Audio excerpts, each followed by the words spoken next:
Could be streaming. We should be streaming. It should be going. All right. Something's going on. Oh, it is going to be... Or is it going to be on the same link? I'm on. We are live right now. The problem is it's not on the same link. It is a completely different link. Okay, I'll just put it in the chat. Or I'm actually still open on the first one, so... Anyone who's here, anyone who's tuning in, Kyle, you as well, please just go notify everybody else in the other chat, in the other event, that we're over here now, that there was some serious glitching going on. I am on a Mac, and it seemed to think that OBS was a virus, and it was not happy about that. So I wasn't able to actually really get into it. But yeah, anyway, so I appreciate everyone tuning in, and... all right, so we're gonna wait a moment and let people have a moment to tune in. We've only got 30 people here so far, and I apologize for that. I apologize for the delay there, and I'm sorry about being late and everybody having to come over to this new stream. It's always a mess when live streaming. YouTube is constantly updating and coming up with something new, and we have to keep up. And that also means that our live streaming software has to keep up. I'm sure some of you in the audience also do live streams sometimes, probably for games or something, so you know what it's like sometimes. All right.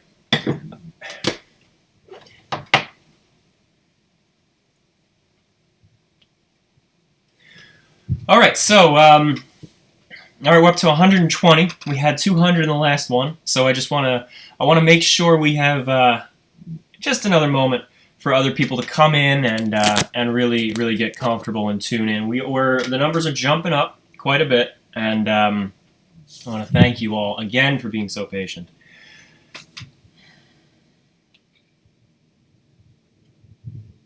Okay, so my name is Tom Linsky, and it has been a very long day.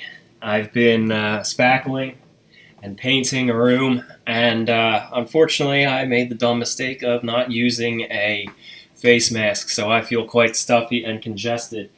And but I got a cup of tea here, I got a couple water bottles, and I am ready for a 2-hour live stream now that I know it's actually working. All right, seems we're getting more people back in here now, too. Cool. All right. Okay, so I'm Tom Linsky, and with these live streams, I like to try to have I'm gonna try to do a monthly live stream, and very often I'm gonna try to have Matt and Kyle in here as well. But I'm going to be trying to get a historian or someone from the team, or someone who really knows a specific subject in history, and can come in and give added insight to what is going on. Unfortunately, all I could get here was Kyle, so we're gonna just have to make do. I'm just kidding, everybody.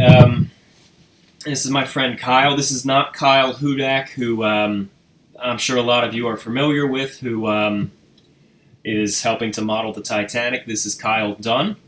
He's been a friend of mine for probably over a decade now, and he is not a historian per se, as we might refer to some of the other guests on this channel, such as Bill and Parks, but Kyle is essentially a historian in his own right, in my opinion, and I have never known someone to be able to go into so much depth in any sort of historical conversation, and he's constantly surprising me with knowledge on subjects that I simply did not expect him to know about. So we were talking about we were catching up about 2 months ago, and we just started talking about the Britannic, because it was actually around the time of the Britannic, and he surprised me with some very interesting insight in terms of the British Admiralty's perspective, and the German perspective, and the mines and the torpedoes that the theories kind of center around.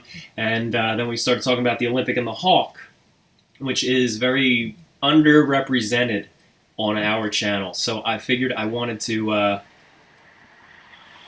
I just figured that would be a great conversation. We could talk about that, and I very quickly cut him off in our discussion. I said, Kyle, shut up, save it. We're going to do a live stream about this, and it's going to be epic.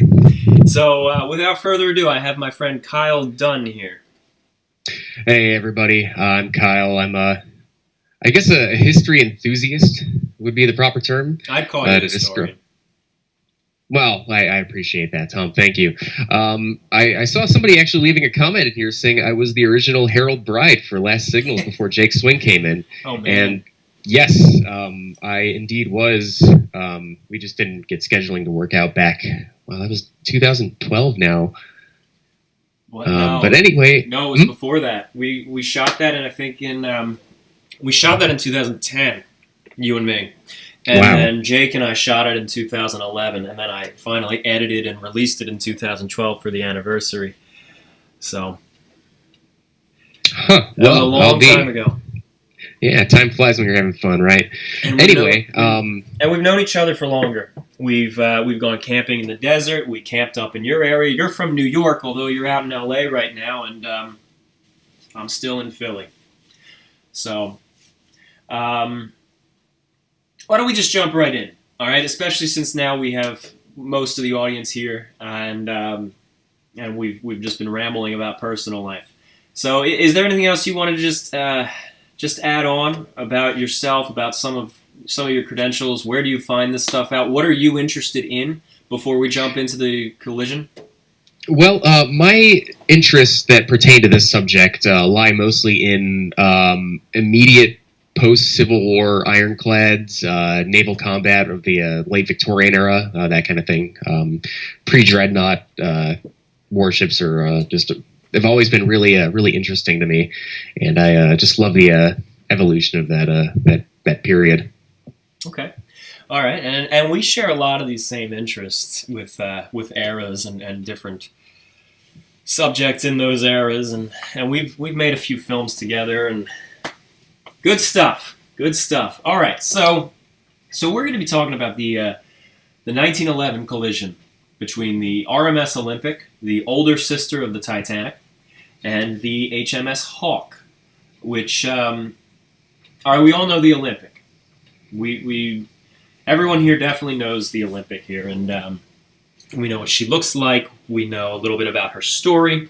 The Olympic was built prior to the Titanic. They were built side by side, but the Olympic was finished first in Belfast, and she had her maiden voyage in 1911. Overall, she had a very successful career, and she certainly proved herself to be a very well-built and successful ship, in fact, earning the nickname Old Reliable. And however, the beginning of the career was a little bit more checkered prior to the First World War, I would say. In 1911, she had a collision with the HMS Hawke, which I won't go into since we will very shortly. But she also bumped the pier, she dropped the propeller blade, she had a number of issues. But, alright, so, the HMS Hawke, Kyle, I'm going to let you talk about it. And I just wanted to also give a heads up to everybody else. My internet is notoriously poor. So, I really hope we don't cut out.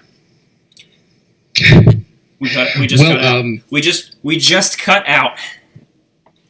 Oh, did we now? Just cut out, I think. Oh, boy. So do we wait until it gets going again? Oh, I don't know. All right, maybe we didn't cut out. Are we offline, guys? Can y'all hear us? Oh, I don't know what the heck is up with this. I am so sick of this computer.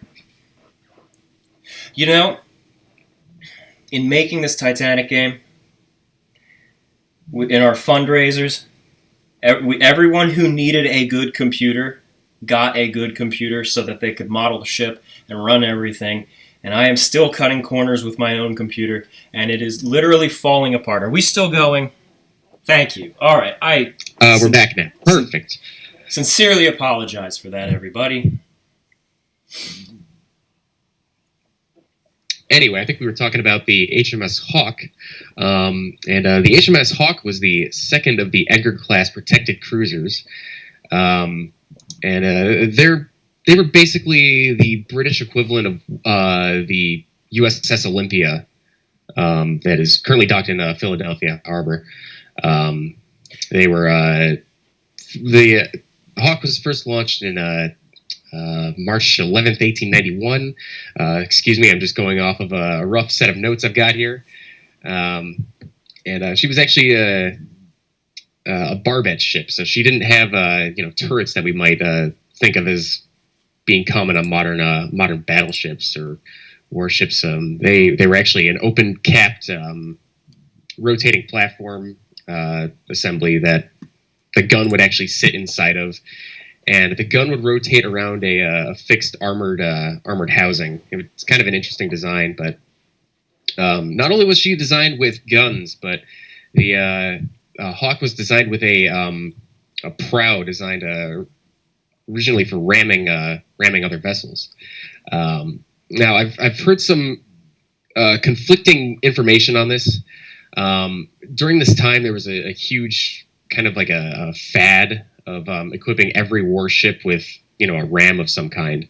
And a ram is basically an inverted bow that's armored and designed to puncture holes below the waterline in enemy ships.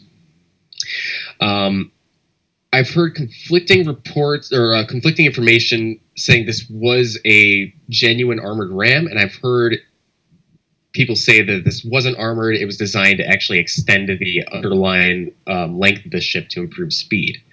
Regardless, it's still very deadly because it can easily put a hole in a ship below the waterline if a collision happened, which it did in 1911. So honestly, I mean, it's if anybody here in the chat has any concrete information on whether or not this was an armored or unarmored ram, I'm really curious to know, because I'm learning so much about this incident the more I read about it. All right. So you answered one of the questions I was going to ask you, and it was that, can we compare the Hawke to the Olympia? Specifically the Olympia. Keep in mind here, I'm saying Olympia, not Olympic. My tongue gets twisted a lot, and I sometimes interchange similar words. But the Olympia in Philadelphia, the USS light cruiser, and you said we can compare them. Yeah, the Olympia itself, it had a different gun designs. It was obviously a different philosophy in her gunnery, but in terms of the actual task she was assigned to do, in terms of the general layout and design philosophy for the ship itself, they're very comparable. The British Edgar class is pretty much the equivalent of what we know as the Olympia here in America. Okay. Now, let's focus on the ram a little bit more, because this is actually quite a pivotal point in the discussion that we're going to be getting into. The ram itself. Now, I've been mentioning the Hawke collision to a few friends, and when I mentioned the ram, it just doesn't seem to process the fact that they would deliberately attach things to the front of ships to crash into another ship. And that's literally what we mean by ram. We don't mean something figuratively, like a snow sweep on a train or something. We mean literally something stuck on the front of the ship to ram into another ship. So, Kyle and I are both fans of War of the Worlds, and when I think of a ram on a military ship, I'm thinking of the Thunderchild, which rammed into the one of the Martian walkers, one of the Martian tripods, in the evacuation of southern England in that chapter of H.G. Wells' War of the Worlds. So the fact that the Hawke was built up to crash into another ship and do significant damage, if not outright sink this other ship, is very key to this story here. Because if you look at the damage on the Olympic, it's almost nothing. I mean, it's something. I don't want to downplay it too much. There's a gaping hole there that people could actually walk through. But it's not like it tore the ship in half. But we also have to keep in mind the fact that the Olympic is 45,000 tons. And the Hawke is what, 7,000? Something along those lines, yeah. Yeah. I mean, the Olympic eats hawks for breakfast. So, again, that did play a role in it as well. But the fact that I'm thinking, the fact that we have this armored prow, and yet we still didn't see so much damage done to the Olympic, is really remarkable. And quite honestly, it was remarkable to the people in 1911 as well. And Kyle, you were mentioning a theory that you had. Do you want to go into that now, or do you want to save that? We can go into it a little bit now. I was reading a few of the transcribed newspapers from the period, and it really blew the situation out of proportion in a way. Making it seem like this, the HMS Hawke rammed full speed into the side of the Olympic, and used a military weapon to cause immense damage below the waterline. It wasn't necessarily that severe, but the fact that the Olympic could survive an issue like that, because basically what happened was the ram punctured just forward of the starboard screw and or the starboard propeller shaft where it comes out of the hull, and what they did was they just shut the watertight doors around it and just sealed off the area. So there was not too much in the way of severe water working its way into the ship, but at first glance it seems like, wow, this civilian ship survived being hit by a military vessel. This would sink other warships, and the Olympic survived and was able to limp all the way back to Southampton after being impacted under its own power. That must lend credence to the idea that this Olympic class is truly invincible and can't be sunk, etc. All right, so I see a very interesting comment here in the chat before we elaborate any further. And once we touch on this comment here, I think I'm going to read a quick description of the collision so we get a little bit of a sequence of events here. But Sir R. Liv, I don't know how to pronounce that because it's not an actual name, but this person essentially left the kind of comment that you were saying in our chat, which is like, yeah, we got to have a live stream about this. And he says that the mania for ram bows was the result of the Battle of Lissa between the Italian and Austro-Hungarian navies, in which the Austrians employed ramming tactics to great effect. Kyle, you know about that, don't you? I do, actually. The Battle of Lissa was between the Austrians and the Italians back in 1866, and it was one of the first large naval engagements where rams were used en masse. Let's see if I have my notes here. I'm not even going to try pronouncing these names properly. Forgive me for the butchering. But the Re d'Italia, which was an Italian ironclad frigate, it was rammed by the SMS Erzherzog Ferdinand Max. What? I tried. Erzherzog Ferdinand Max, which was another ironclad. And, it was one of the big climactic points in the battle where, the Italian flagship was hit by the Austro-Hungarian flagship. And it really kind of cemented the idea that, hey, rams are a legitimate weapon now, because if we turn the clock back a few years prior, we have the American Civil War where, we have the battle between the Monitor and the Virginia.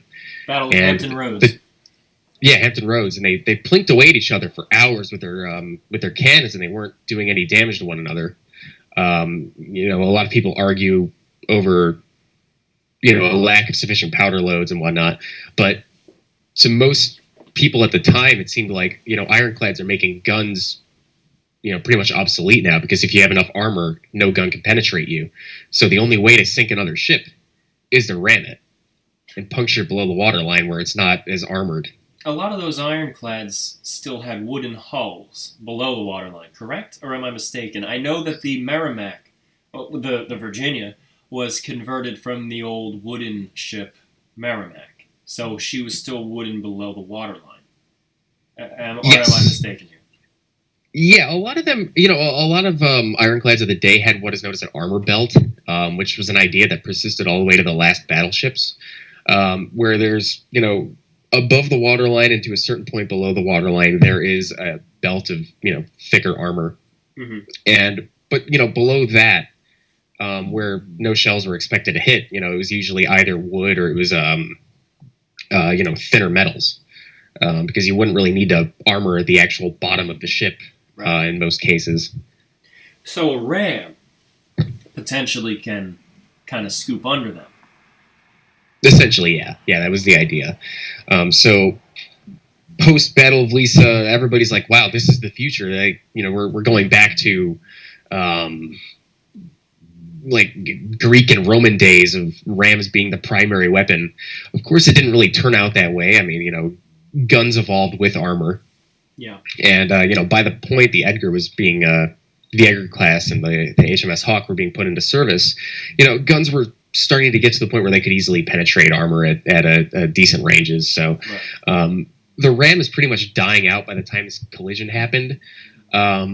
But that's not the only reason why rams were dying out, because when you're not in combat and you have a ram on your ship, if you have any sort of accident with another vessel, it's going to do damage below the waterline whether you want to or not. And I kind of liken it to the nautical equivalent of running with scissors. Yeah. No, that's a perfect metaphor right there. Go on. Okay. Don't just stop because I interjected with that. Well, I didn't know if you had anything to add there, Tom. No, I don't. I was just giving you a little bit of a pat on the back to let you know I'm still here. Okay, fair enough. So that's why you see when World War I's coming around, or pre-World War One, when the HMS Dreadnought's going into service and ships after that, they're starting to be given straight bows and the standard kind of, I don't know what the opposite of an inverted bow would be, just a standard bow design where the prow is above the water, and so if you have a collision, it'll be above the waterline rather than below the waterline. Yeah. And that being said, even the Edgar, when it was refitted, it was given a straight bow. They decided not to re-equip it with a ram. Okay.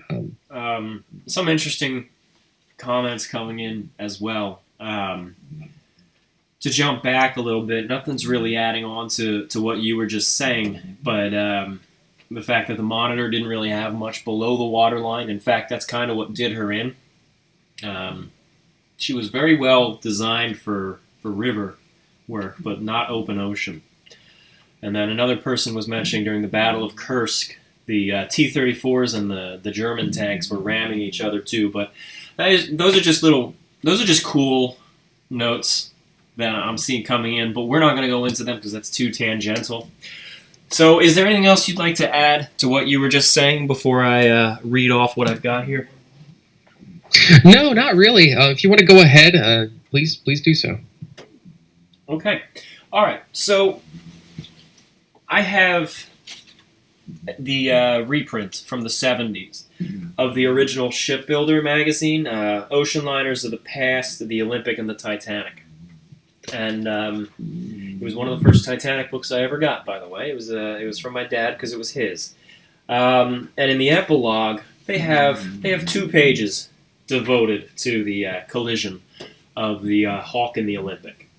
And I'm going to just read it off a little bit, I feel like it's the best summary as to what happened, although unfortunately, just in reading through it, I noticed a few minor mistakes, but we're still going to read it off.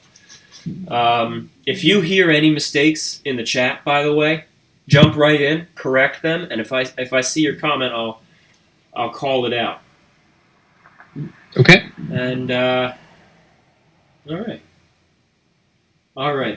By the way, this book contains a lot of very interesting information. During the forenoon of September 20th, Olympic set out. Oh no, I'm sorry. Oh yeah. Okay, that's the correct place to start. I apologize. During the forenoon of September 20th, Olympic set out on her 5th voyage to New York with Captain E.J. Smith as master, as he had been on the previous 4 voyages. Mr. Wilde as chief officer and Mr. Murdoch as first officer. 6 months later, all 3 of these men went down on the Titanic in the same exact positions. Shortly after Olympic sailed down Southampton water, occurred one of the strangest collisions at sea ever recorded. Fortunately, there was no loss of life, and the material damage occasioned was not great.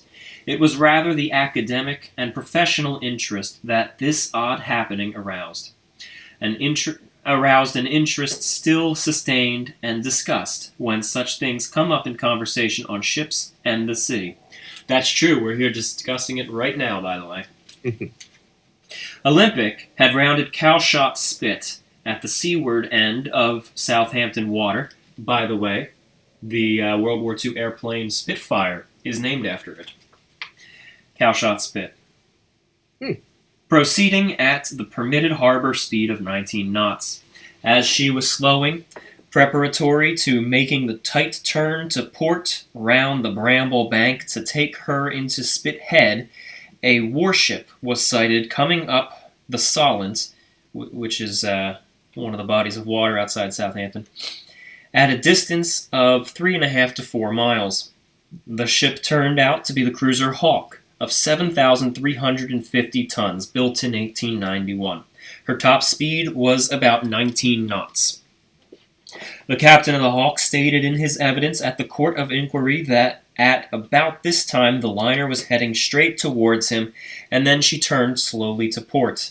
In consequence, the warship altered course slightly to starboard, which brought the 2 ships more or less on parallel courses, but closing rapidly. Owing to Olympic's slowing in order to round the sandbank, Hawke technically became the overtaking vessel, and therefore, by rule of the road, the one to keep clear. So if you are the ship that is overtaking another ship, you essentially have to yield to them. It's just like driving. Yeah, you have the yield sign, they have the right of way. HM Ship's account was that at this time, the vessels were on converging courses, with the liner, if anything, being the overtaking ship, and therefore the one to give way. The distance between the ships was stated to have been 100 to 300 yards. So there's a huge confliction going on right here about which ship has the right of way, the Hawke or the Olympic. And the fact that the Olympic is making such an odd maneuver to go around the Bramble sandbank, and the fact that the Hawke is kind of just on a straight line, it very much leads to this little bit of a chaotic interpretation of what each ship is supposed to be doing. To watchers on shore and to those on the liner, Hawke suddenly made a turn to port towards them, and it was then assumed that she was about to pass astern. However, a collision occurred, and the cruiser struck the Olympic at a spot about 80 feet from the stern and opened a gash about 40 feet long on the starboard quarter. Hawke's bows were badly crumpled, and subsequently her ram fell off. After the collision, Olympic steamed into Osborne Bay and dropped anchor. Later, however, she moved on to Cowes, where many of her passengers were taken off by tender, and she herself returned to Southampton. Hawke later proceeded to Portsmouth, for which she was originally bound. Evidence was conflicting at the inquiry. The Admiralty submitted that the cruiser was crowded out of the channel, that her helm jammed, and that, as was proved by extensive tests with models, she was pulled in towards the big ship by the suction set up by the immense disparity between the displacements of the two vessels. Okay, so, it sounds to me like the Admiralty is coming up with pretty much every possible excuse they can here. Yeah, pretty much. Whatever the true reason, the court found the liner solely to blame, of course. Although the White Star Line itself was exonerated since the ship was under compulsory pilotage at the time. The Court of Appeal, to which the case was taken, and later the House of Lords, upheld the original finding. Meanwhile, Olympic returned to Belfast and was out of service for about 6 weeks while repairs were effected. On her departure, she again passed Titanic, which was in the fitting out basin prior to passing into service. There you go.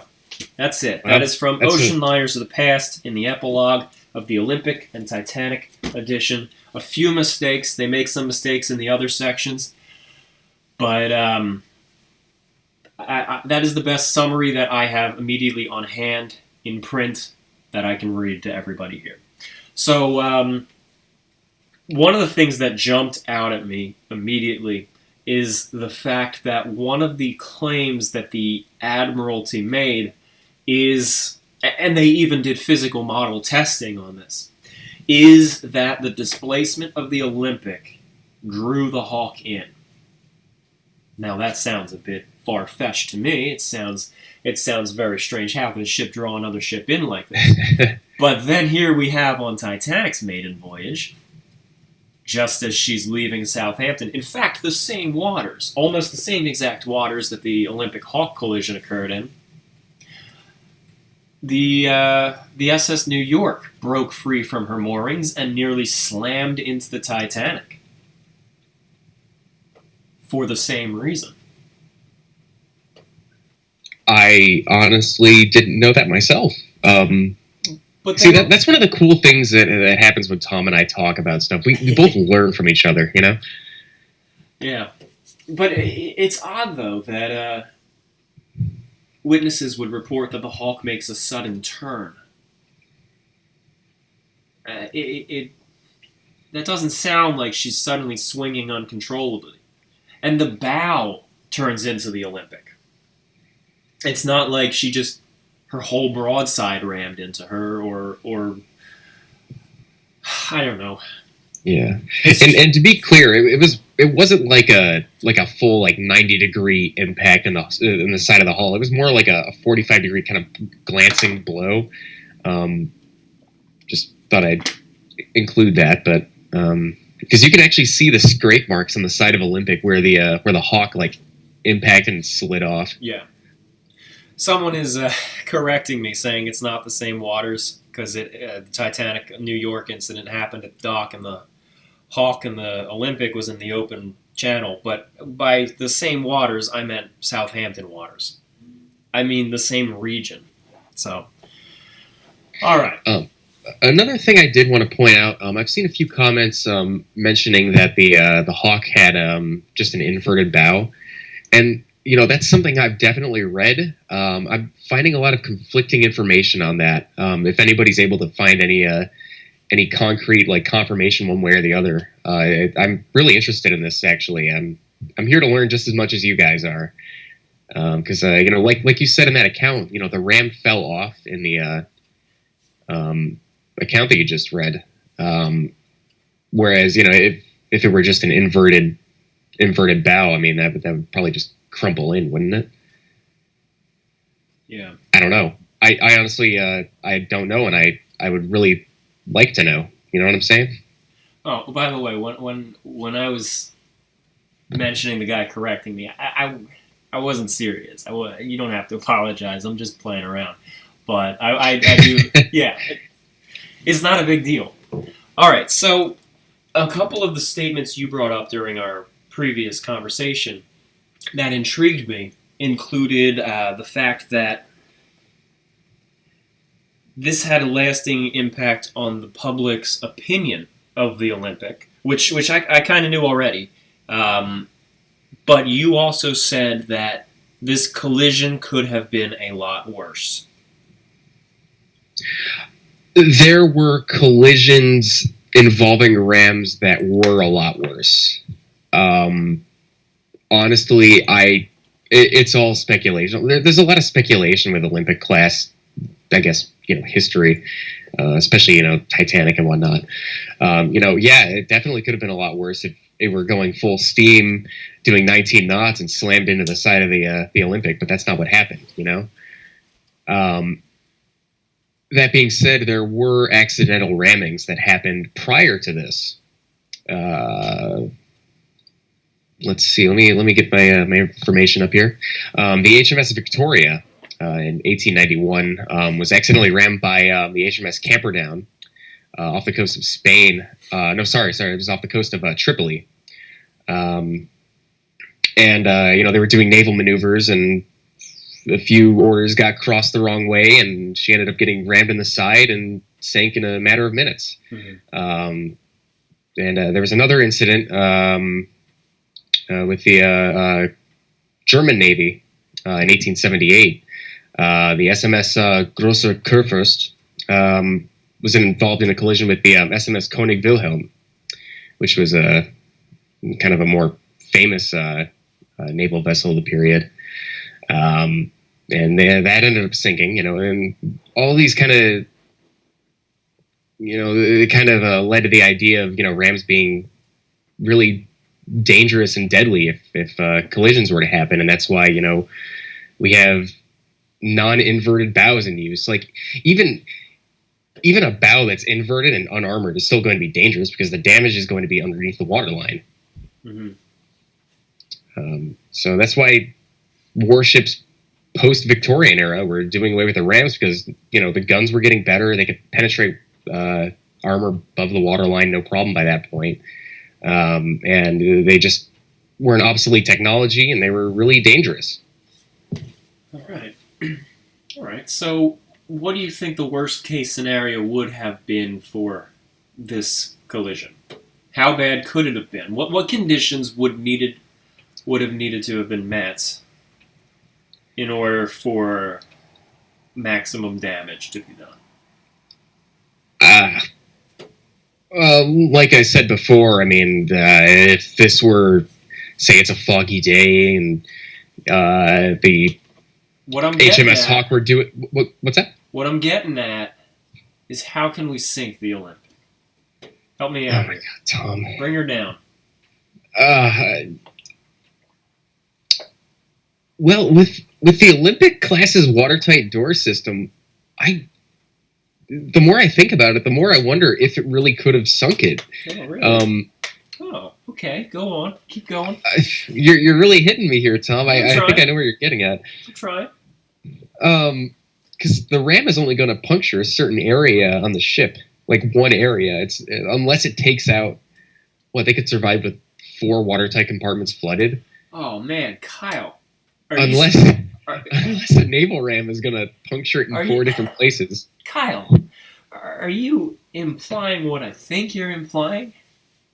Are you telling me that the Olympic class is unsinkable? Okay, this is a big if. This is a big if, Tom. Huh. If the Hawk hit it in an area where water would have flooded into the boiler room and the boilers would have gone up, that's like the only way I can really think of it off the top of my head. Which isn't going to happen. So, in 1911, when this collision occurred, the idea that the Olympic class was over-engineered and her safety features were completely redundant, and they... if one failed, there were like 4 other features to back it up and keep the ship going and functioning and stable. This was already well published. The shipbuilder, which I just read from, was talking about this and saying that the Olympic and the Titanic were practically unsinkable. So this was already kind of knowledge among the engineering naval community at the time. But now, we just had a a destroyer. Was it a destroyer, or am I classing her wrong? It was a protected cruiser. Okay, protected cruiser. We just had a protected cruiser with a ram slam into the side of this well-built ship. It certainly adds to the concept that these ships are potentially unsinkable in the public eye. Obviously, in hindsight, we know this is incorrect, and we know that we know what happens to the Titanic, we know what happens to the Britannic. But in the 1911 mindset, we have all of this this advertising of her being safe and well-designed and practically unsinkable. And now we have a collision that did in dozens of other ships previously. And then she walks away with hardly a scratch. This certainly adds credence to the rumor that this class of ships is unsinkable. Now, I have a lot of people going on in the chat here correcting me, saying practically unsinkable. Yes, guys, I know. But in 1911, it looked like that. Now, White Star Line, Harlan and Wolff, they never said she was unsinkable. Practically unsinkable was the closest they got, and they didn't really even say that. It was really just the Shipbuilder magazine that said practically unsinkable. And that was a term that they kind of meant lightly. It wasn't literally. It was just when describing the safety features. But as you could see, things kind of spiral. You know, someone says one thing, and then the press gets a hold of it, and then they inflate it, and now it's kind of got a life of its own, and it's going around. So prior to the Titanic, you could see why some people thought it was unsinkable.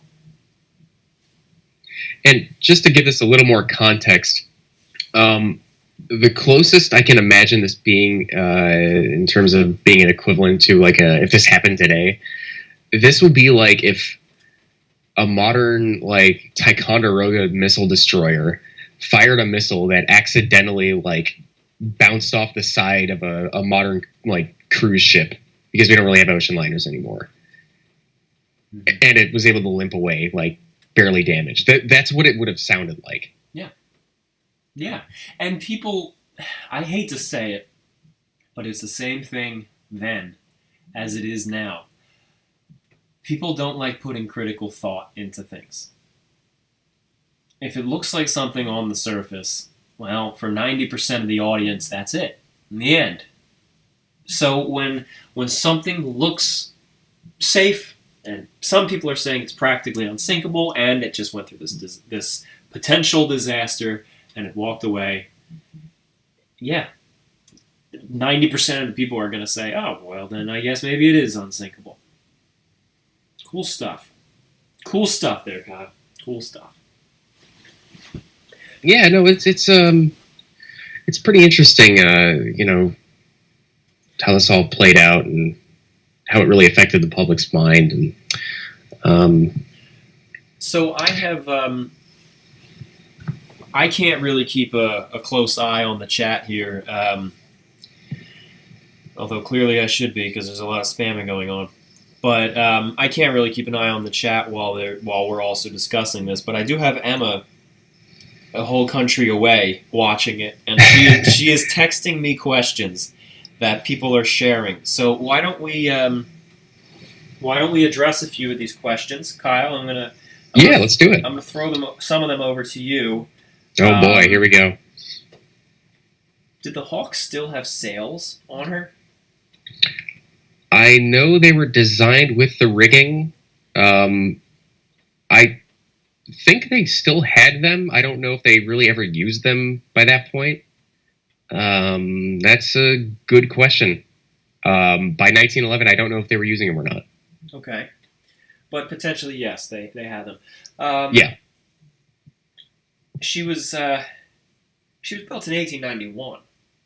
Yes. So that's still only just coming out of the age of sail. We still see ships being designed with sail in the 1880s. So yeah, it's not too much of a surprise, especially if they were having cheaper engines. Kyle, do you know anything about the engines on board? Um, Off the top of my head, you know what? I have access to literally every bit of human knowledge on the planet. So let me take a peek. Okay. I'm 90% sure she had triple expansion steam engines. But yep, two 3-cylinder triple expansion steam engines, which drove 2 shafts. She was 2 screwed, and it gave her 12,000 horsepower under forced draft, getting a speed of up to 20 knots. Okay. Okay. Do we know anything about the? Go on. What were you saying? Oh, I was just going to say again, very similar to the USS Olympia, which had a similar layout. Yeah, actually, a couple years ago, we were allowed to do a behind the scenes tour of the Olympia and take plenty of photographs and videos, and because it did have a lot of similar engines and machines on board that were kind of similar to the Titanic. So I got to see some of these engines and boilers up close firsthand. So. Yeah, no, and the reason I keep bringing up the Olympia is because you can actually still go and visit it. I'm sure a lot of people in the chat know this already, but the Olympia can still be visited in Philadelphia. I haven't been there myself. I would love to go someday. But the staff seems very committed and very well educated on the subject, and they just seem like a great bunch of guys who run it. So they are. They really do love it. I've been following the progress of some of the restorations and the renovations they've been trying to do. There's a big rumor that I've seen in some of the historical forums, the fact that the hull is really deteriorated and she's in bad shape. I've been aboard her a couple of times.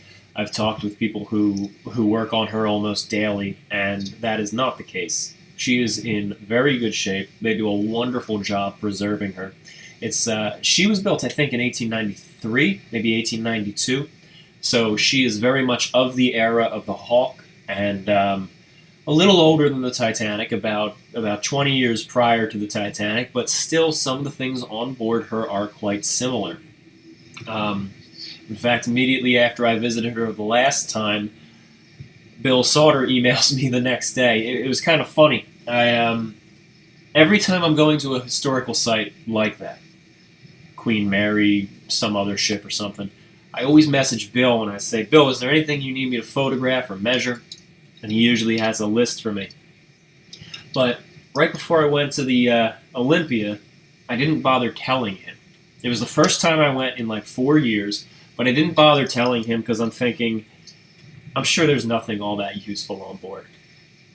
And then coincidentally, that evening, first time I went in 4 years, he emails me and he says, is there any chance you can get down to the Olympia? I'd like to check out their radiators. Are you kidding me, Bill? I was just there today. That was the man just wanted to see. That was my mistake. I should have told him, but the Olympia is. I agree with your comparisons for the Olympia and the Hawke. I very much agree with that because I love comparing these ships to something tangible, even if it's sort of a stretch. I love the fact that I can visit the Queen Mary and kind of feel the Titanic. It's very different. It's a completely different company. It's different builders. It's 20 years off. But it's tangible. You know what it's like to walk along a luxury ship with sheer, which is giant, and it just makes the thing so much more relatable. In fact, the Queen Mary, I have been told by historians, is really just a scaled-up version of the Lusitania. But now we're really tangenting. So, I just wanted to say a quick shout-out to Mr. Clark. He just donated $5 to us. So. Yes, that's actually what I was just about to say as well. Thank you, Mr. Clark. I very much appreciate that. We just got a super chat come in, and in the past live streams, I'm still getting used to live streaming. I don't do it regularly, but I never really looked into the super chat messages because I just didn't expect people to use it. But in the last live stream I did up in Halifax, we got so many people messaging in, and it was fantastic, and they were sending the super chats, and Yeah, so hey, thank you. And thank you very much, Mr. Clark. All right, so anyone who has any questions, feel free to message them to us. Emma is keeping an eye out for some of them, and she will text me the good ones, and we will address the best ones, or at least the ones that we can address, because this is such a big, almost relatively undocumented incident. Undocumented is certainly not the right word, but it's underdocumented. Yeah, not a lot of people talk about this a lot. I mean, obviously because it's overshadowed by another Olympic class disaster that happened, less than a year later. But yeah, another note I wanted to make. The Hawke, we never really talked about what happened to the Hawke itself. We talk about the Olympic, we talked about the Titanic.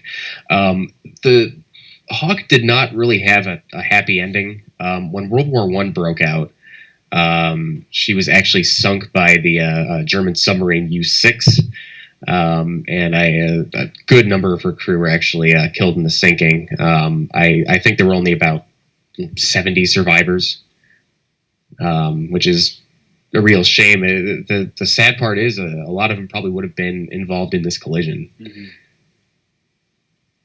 Yeah, and this collision did not have any fatalities or even serious injuries that I am aware of. But even though Britain is at peace during the time of the Olympic Hawke collision, mm-hmm. Do you think it would have been the majority of the same crew once war was declared, or do you think these were sort of like a reserve type thing and then the crew changed once war was declared against Germany?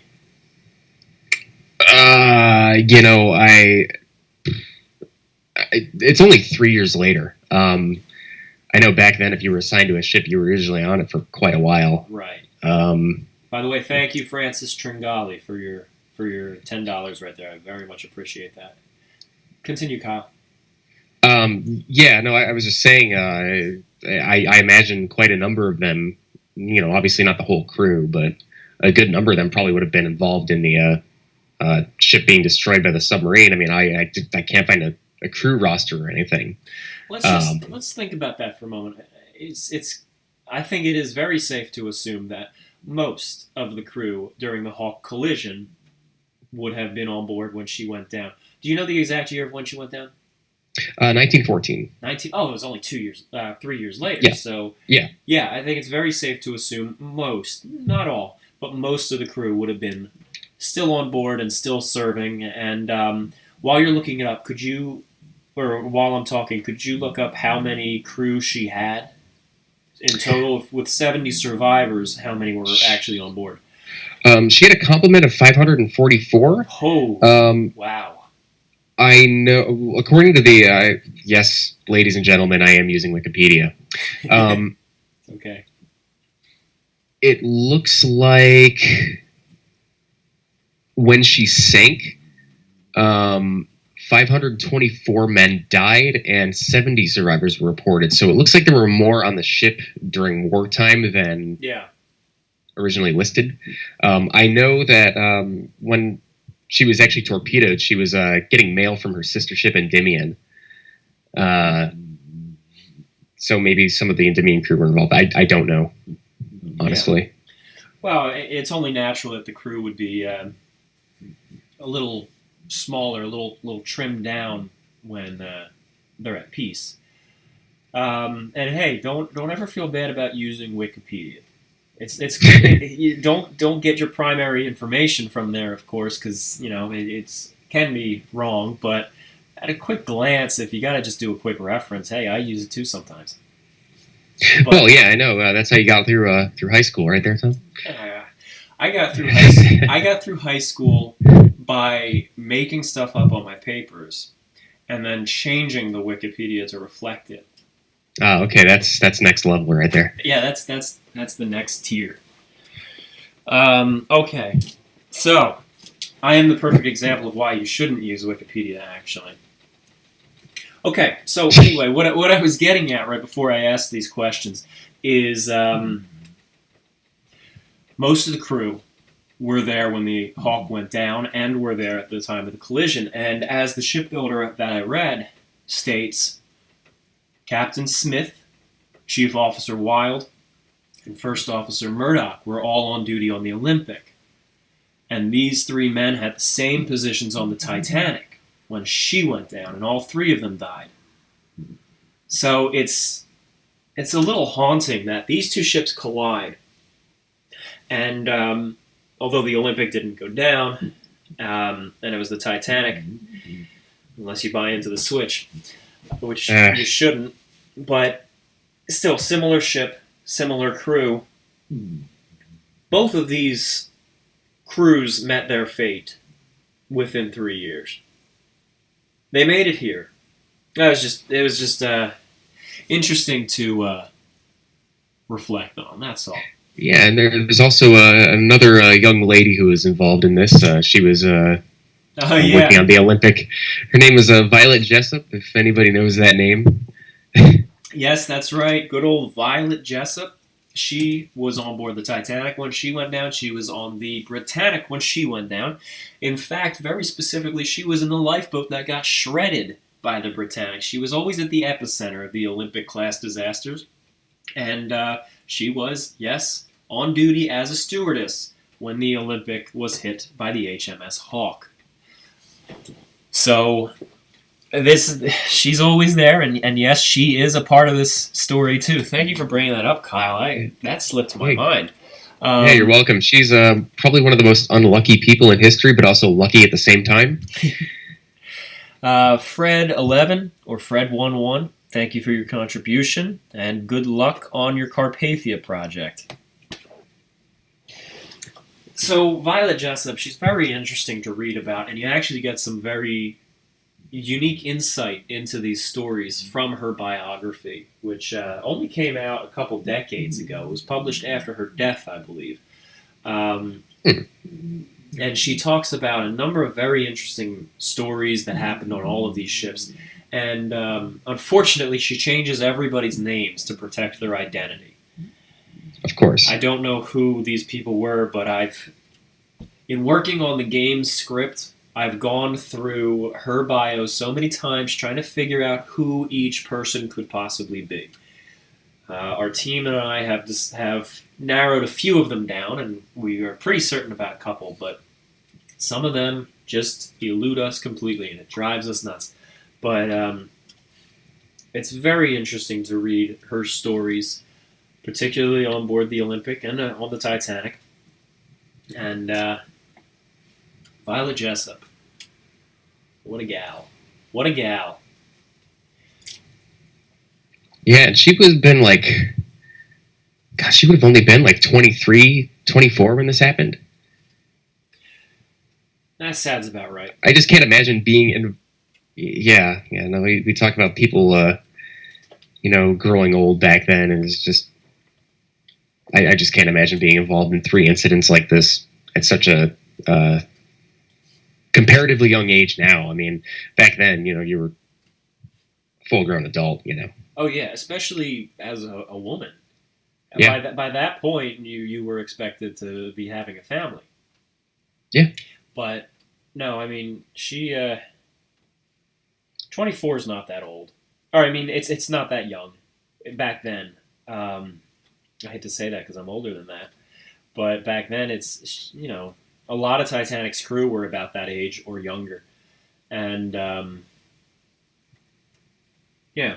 Although a lot of the stewardesses were older than that. She was one of the younger ones. There was a 22-year-old stewardess on the Titanic who was already... She had kids, and she was either divorced or widowed. All of this, and she was 22. And she was working as a stewardess on the Titanic. We got a few more questions coming in. All right, sounds good. Let's go to them. Yeah. Do you think the Hawke had any impact on some of the design changes to Britannic or Titanic?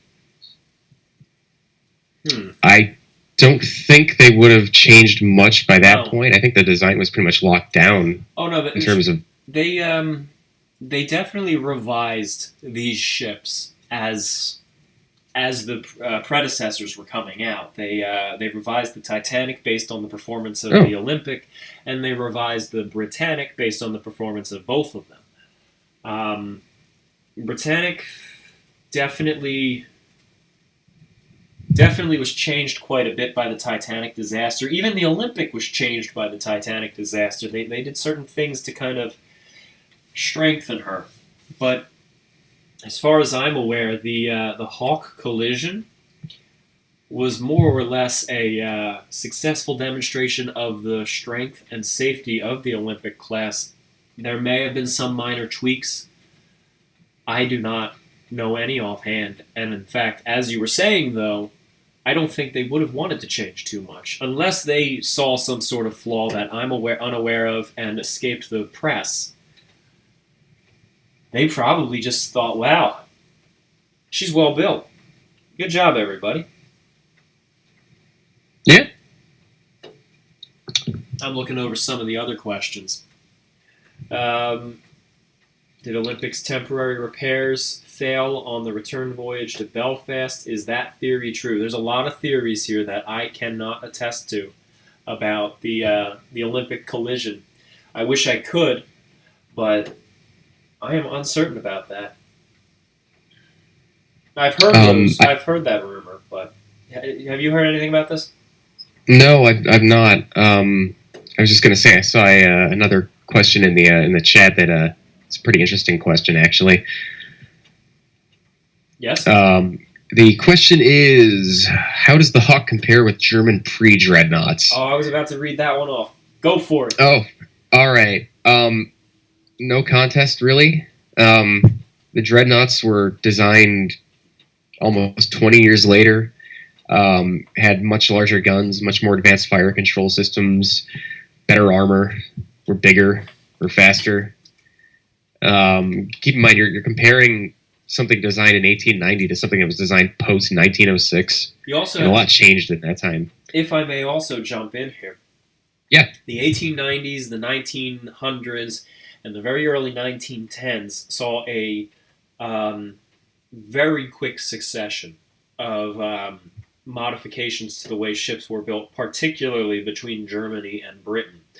The royal families of Britain and Germany were actually related. And, this is a story that... Kyle, please correct me. Do not be afraid to correct me. You are the one who would know this better than I. And I hate saying mistakes on here. Try me. One of the princes from Germany visited Britain to see the British Navy.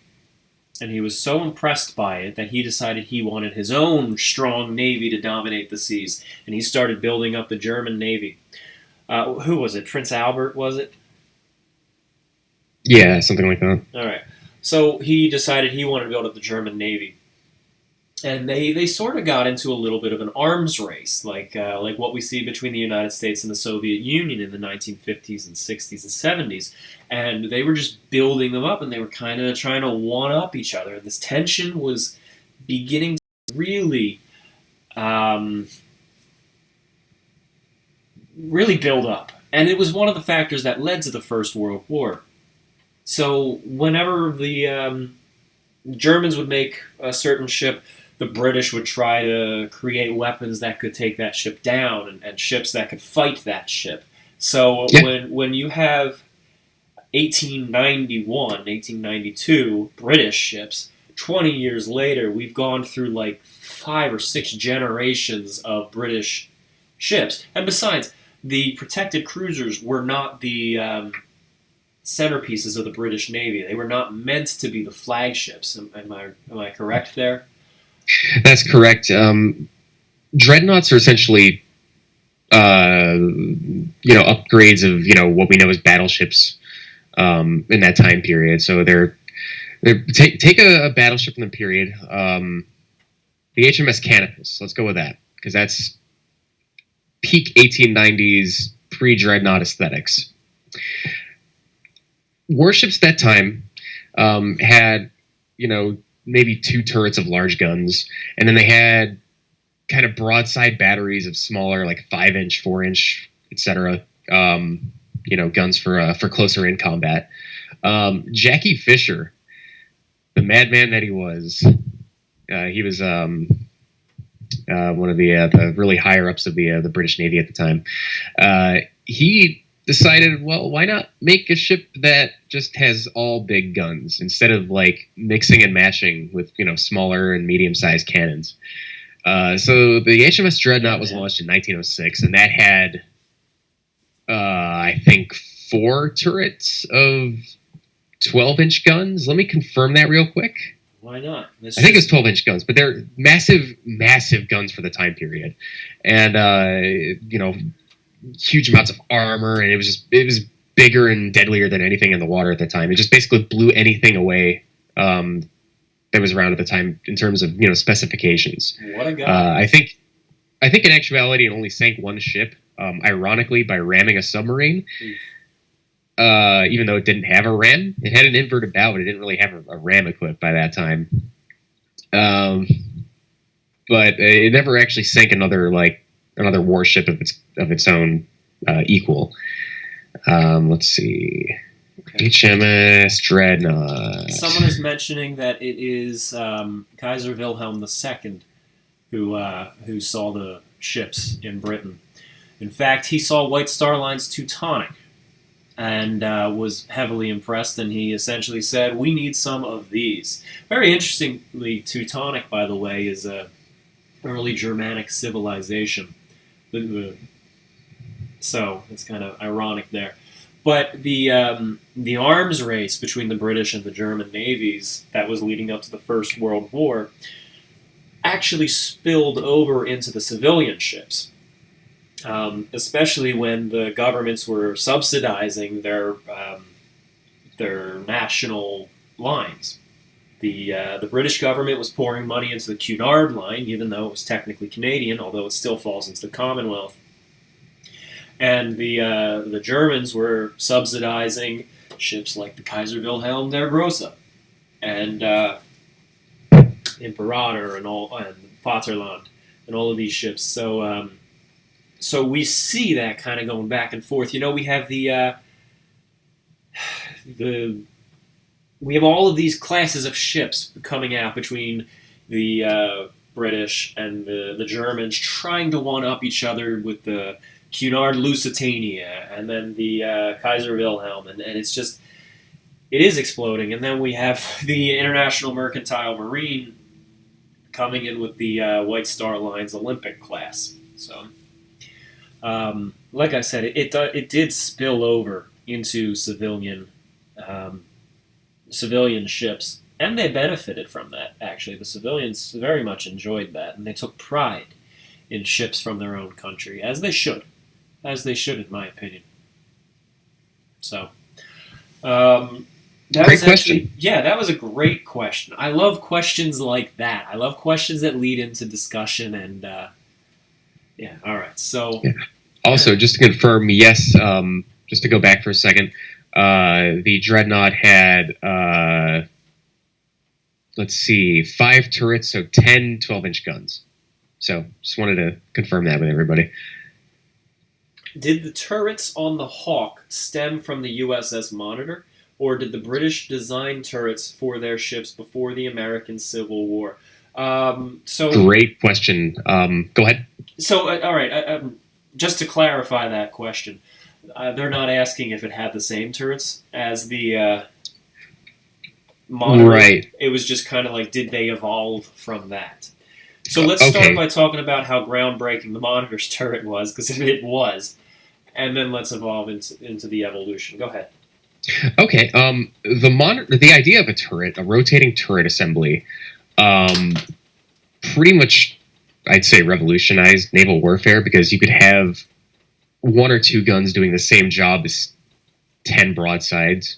You wouldn't have to point the ship in one direction for X amount of guns to engage a target. You could just turn the turret towards it, and you could fire away with just a few cannons to do the same effect at any angle, almost. So the idea of having this rotating turret was just completely revolutionary, and the British had a gentleman by the name of Cowper Coles. And Cowper Coles was a designer who was actually in the Crimean War and had his own idea for a turret drive and assembly, and it was only hardened by the news that he heard from the American Civil War. So he realized, yes, this idea will work. So he designed a turret system for British capital ships. The first ship to be equipped with the turrets was the HMS. I think it was called the Royal Sovereign. It was a little coastal monitor style ironclad. It really wasn't designed for ocean going work, but he then fitted the turrets that he designed to the HMS Monarch, which was a more conventional, screw steamer with rigging. It had armor.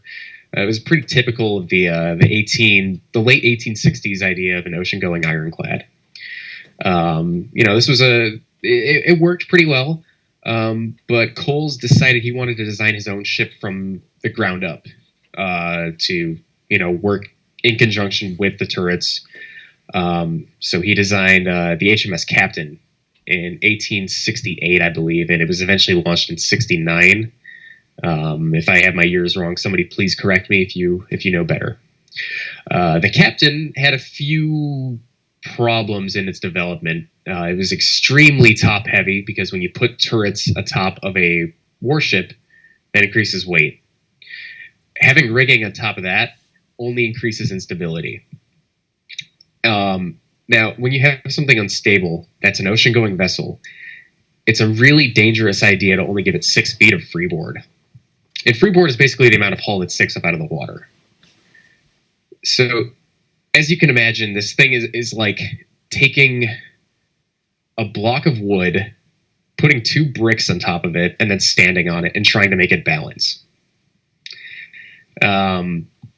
After gunnery trial, they realized the ship was heeling over from the recoil about 20 degrees, and it was determined based on calculations that it could potentially capsize and just completely roll over at 21 degrees. So just firing a full broadside nearly killed the ship. But they couldn't just, put it out to dry dock. I mean, it was in service. They already sunk all this money into it. They had to make it work. But unfortunately, before they could really, come up with a good solution on, what to do with the Captain, it foundered in a storm off the coast of Spain with Coles, the designer, aboard it. And it took all but 20 of the, about 20 members of the crew with her. It was a horrible, horrible sinking, and it was actually a really big blow to the Royal Navy. Kyle? Yes? Can I trust you to continue for about 2 minutes? I have to run from the mic. And I'm all my own, guys. You're all on your own. You got to fly solo for a moment. Could you take the stick here? And also, I saw a few comments going in here talking about a question from Matt Ward that is worth answering, but we can't find the actual question from Matt Ward. So send it again. I like Matt Ward, so I'm going to, whatever his question is, we will try to answer it. I will be right back. All right. So anyway, I need to get water. Or wine, all maybe. Right. Maybe I'll get wine. Oh, wine is always good, It's Tom. a tradition. So yeah, the Captain was a huge blow to the Royal Navy. So there was this kind of argument whether or not turrets should be the primary method of arming ships, whether they should stick with central batteries, which were basically, basically broadsides with swiveling guns and a central armored section of the ship. And then there was also the idea of a barbette ship. And the barbette ship was an idea that came from kind of taking the idea of a turret, having a rotating, gun position, but having the actual armor be stationary. So what it would do is you would kind of have a rotating floor in the middle of this like armored circular assembly. The armor wouldn't move, but the actual gun would. It would be a little less protected, but it would be a lot lighter than using a turret. This is what the actual HMS Hawke was using when it was in service. It was a barbette ship. It wasn't a turret ship like we know today. Eventually, that idea died out after turret technology just got better. and ships got bigger and were able to take the weight. So the idea of the barbette ships and the central battery ironclads just kind of faded away in favor of modern turrets. So it was really a combination of American experience and ideas of a British designer that led to turret development and a few accidents along the way. Because unfortunately, accidents really make people learn really quickly about what not to do. That was a great question. Let's see. Did Mr. Matt Ward? No, I still don't see his message. I like Matt Ward. I want to answer his question because very often we have people commenting on the videos, and they're there's a lot of questions we get a lot on our videos about the Titanic, and there's also a lot of comments we get a lot that are incorrect. And very often Matt Ward somehow beats me to answering them. So he's always been very reliable and correct. So. Well, Matt Ward did say, I don't think I had a question, actually. I mentioned some things. They changed to Olympic after the incident, but that was about it. Oh. Okay. If you have a question, Matt, feel free to send it in. All right. Anyway, we got about a half hour left to the stream. So why don't keep those questions coming, guys? Why don't we go a little bit into the lasting impact that the collision had on maritime designs and practices? Yeah, like I have really been mentioning through this podcast. After this period, I mean, this is kind of the end of the inverted bow era of ship design. People are realizing that, hey, maybe having an underwater knife sticking out of the front of your ship is generally a bad idea, because if you hit anything, it's going to be hit beneath the waterline and it's going to cause a lot of damage. So this is when you start seeing straight bows and modern bow designs start to take hold. Even warships stopped having the inverted bow design, and now you don't really see any of that. I mostly for in modern times now we have a better understanding of hydrodynamics and all that, but I think a lot of what killed the Ram in terms of naval use is a combination of improvement of naval weaponry. Guns are getting better, so you don't really need to get that close to use a ram. And I think safety definitely had a factor. So that's basically now you don't really see it anymore. Ships are always going to have that straight bow design, or that if somebody can tell me the proper term for a standard bow with the prow above the waterline, I would really appreciate it. One question is, if the ram bow was such a bad idea, why do we have bulbous bows today? Now, I'll answer that one. Bulbous bows you see on a lot of large ships, particularly cruise ships or big tankers. And that is where below the waterline, it kind of juts out into like a cylinder with a dome on the front, a bulbous bow. There you go. The purpose for that is, I researched this a long time ago. I have to summarize. It has to do with the hydrodynamics of it is making water flow properly. The length of the ship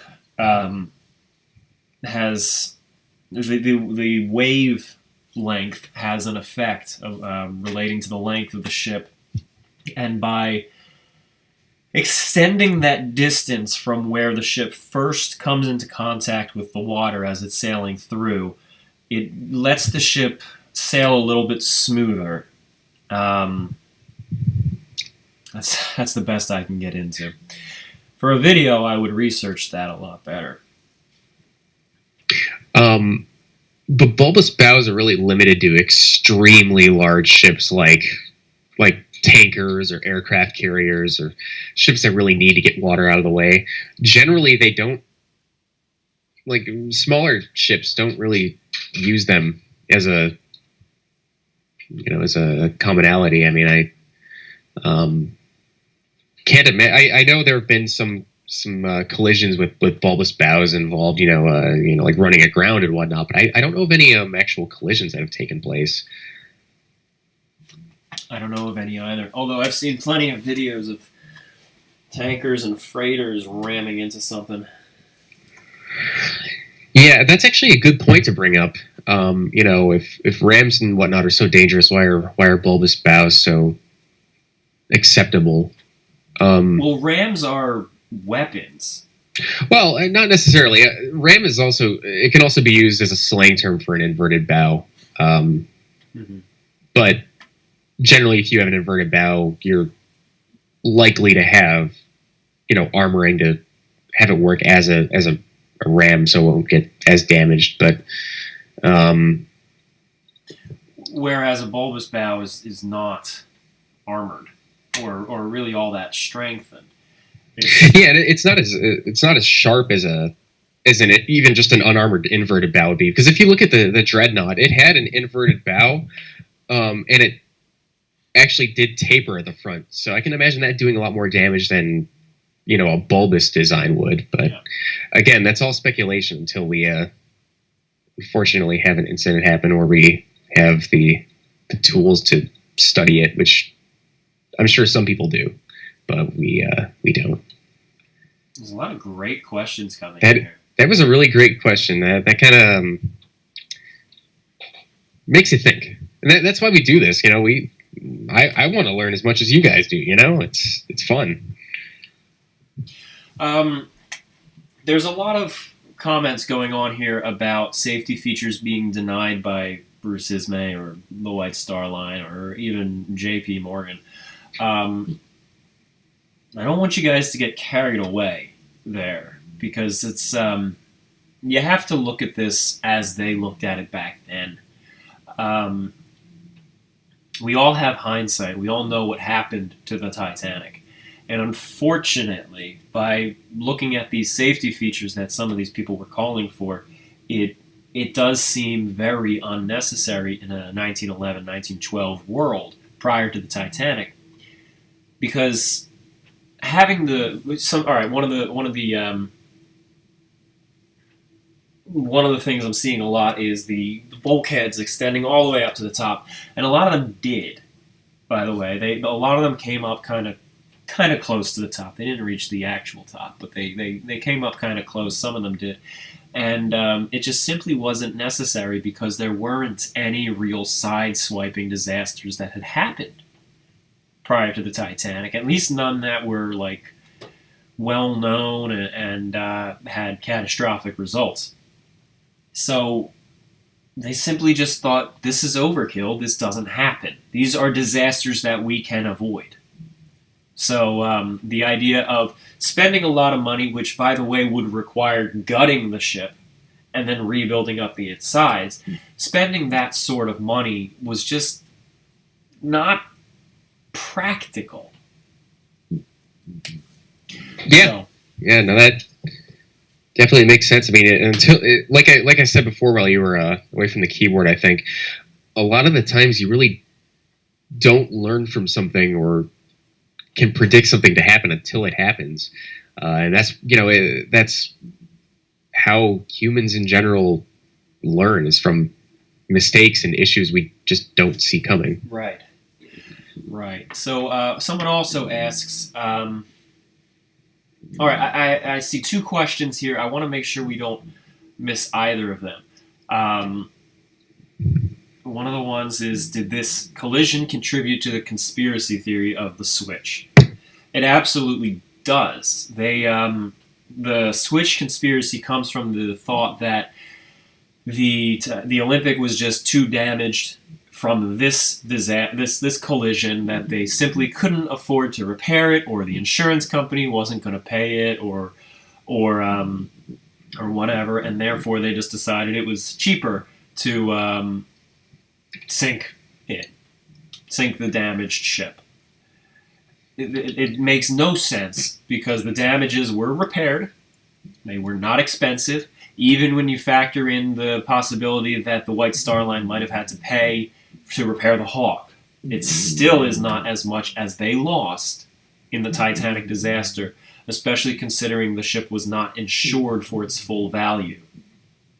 So, but yes, the conspiracy does come from that. And the second good question that I saw, because I love questions that lead to other subjects in history, and it seems like most of the people here love that too, even though it is a tangent. Did any of Hawke's sisters participate in the Battle of Jutland?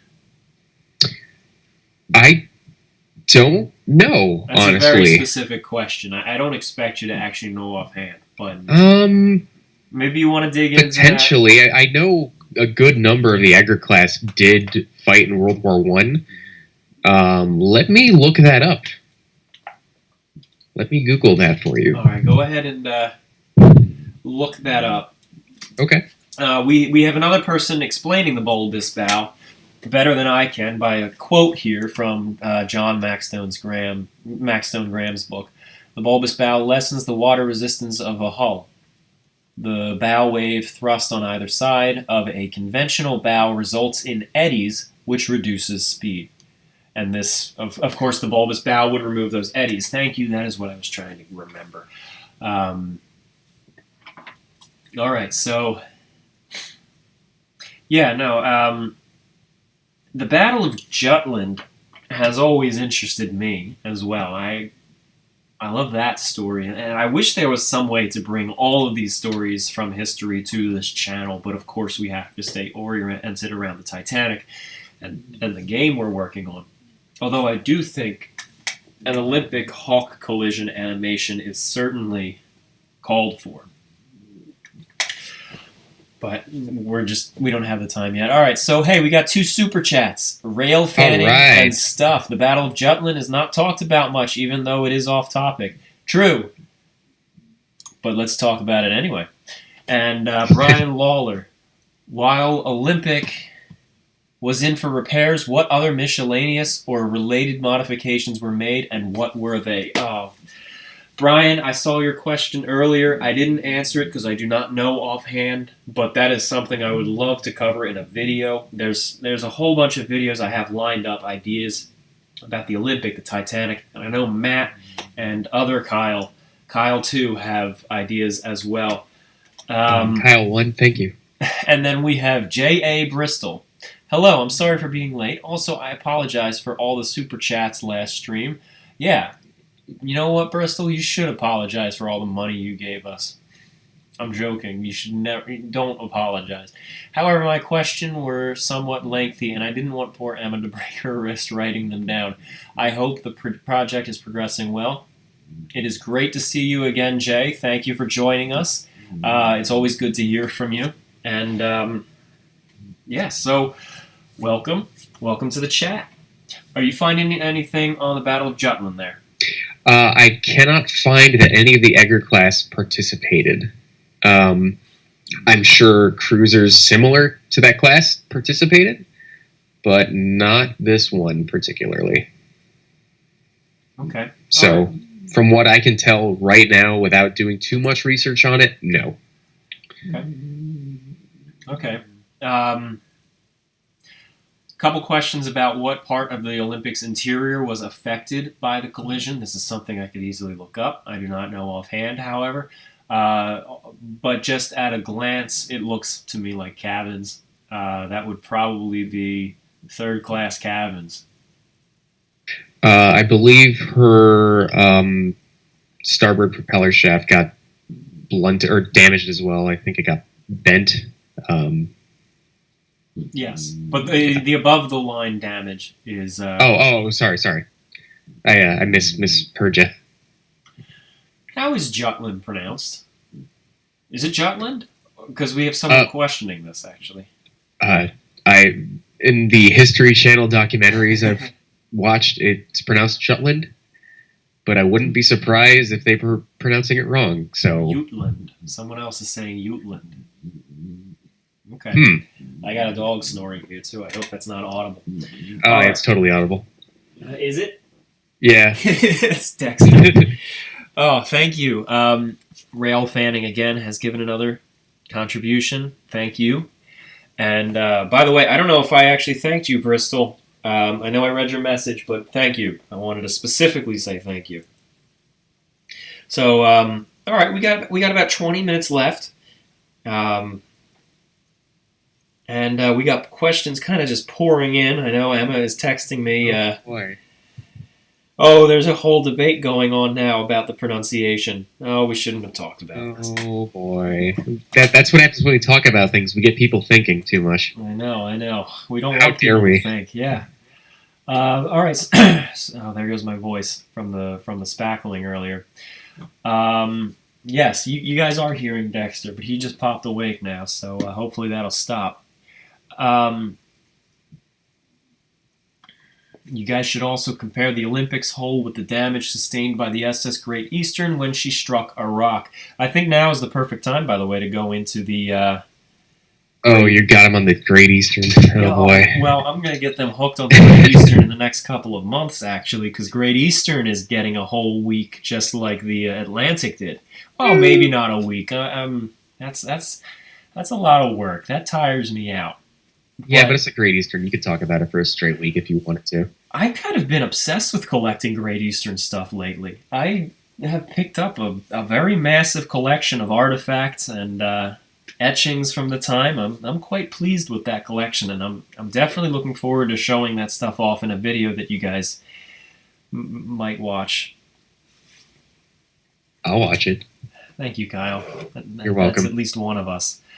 Calm down about the Great Eastern Week. I might take that back. But Great Eastern will be getting her just dues, and so will the older sisters of the Great Eastern. They weren't really sisters because they weren't of the same class, but it was a trio of ships designed by Brunel.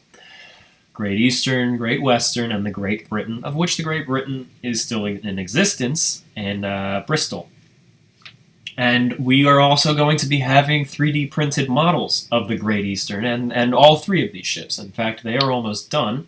Wow. And we also have 3D printed models of the Cunard trio, the Lusitania, Mauretania, and the Aquitania. And those are done. I actually have the prototypes here. But we have not added them to the store yet because we still have a lot of back orders on Titanic, Olympic, Britannic. And I just don't feel it's right to be adding other things to the store when some people are still waiting for their orders. So those will be coming out soon. And yes, the Great Eastern was the cable layer. She laid the Great Transatlantic Cable. In fact, I have a number of double-page etchings in frames of the commemorating the transatlantic cable being laid in those are some of the favorite etchings I have. On the topic of making 3D printed models, this is a personal request of mine, Tom. Yes. Is there any chance that you might do an HMS Hawke? There is more than a chance. We're going to. There's a solid plan.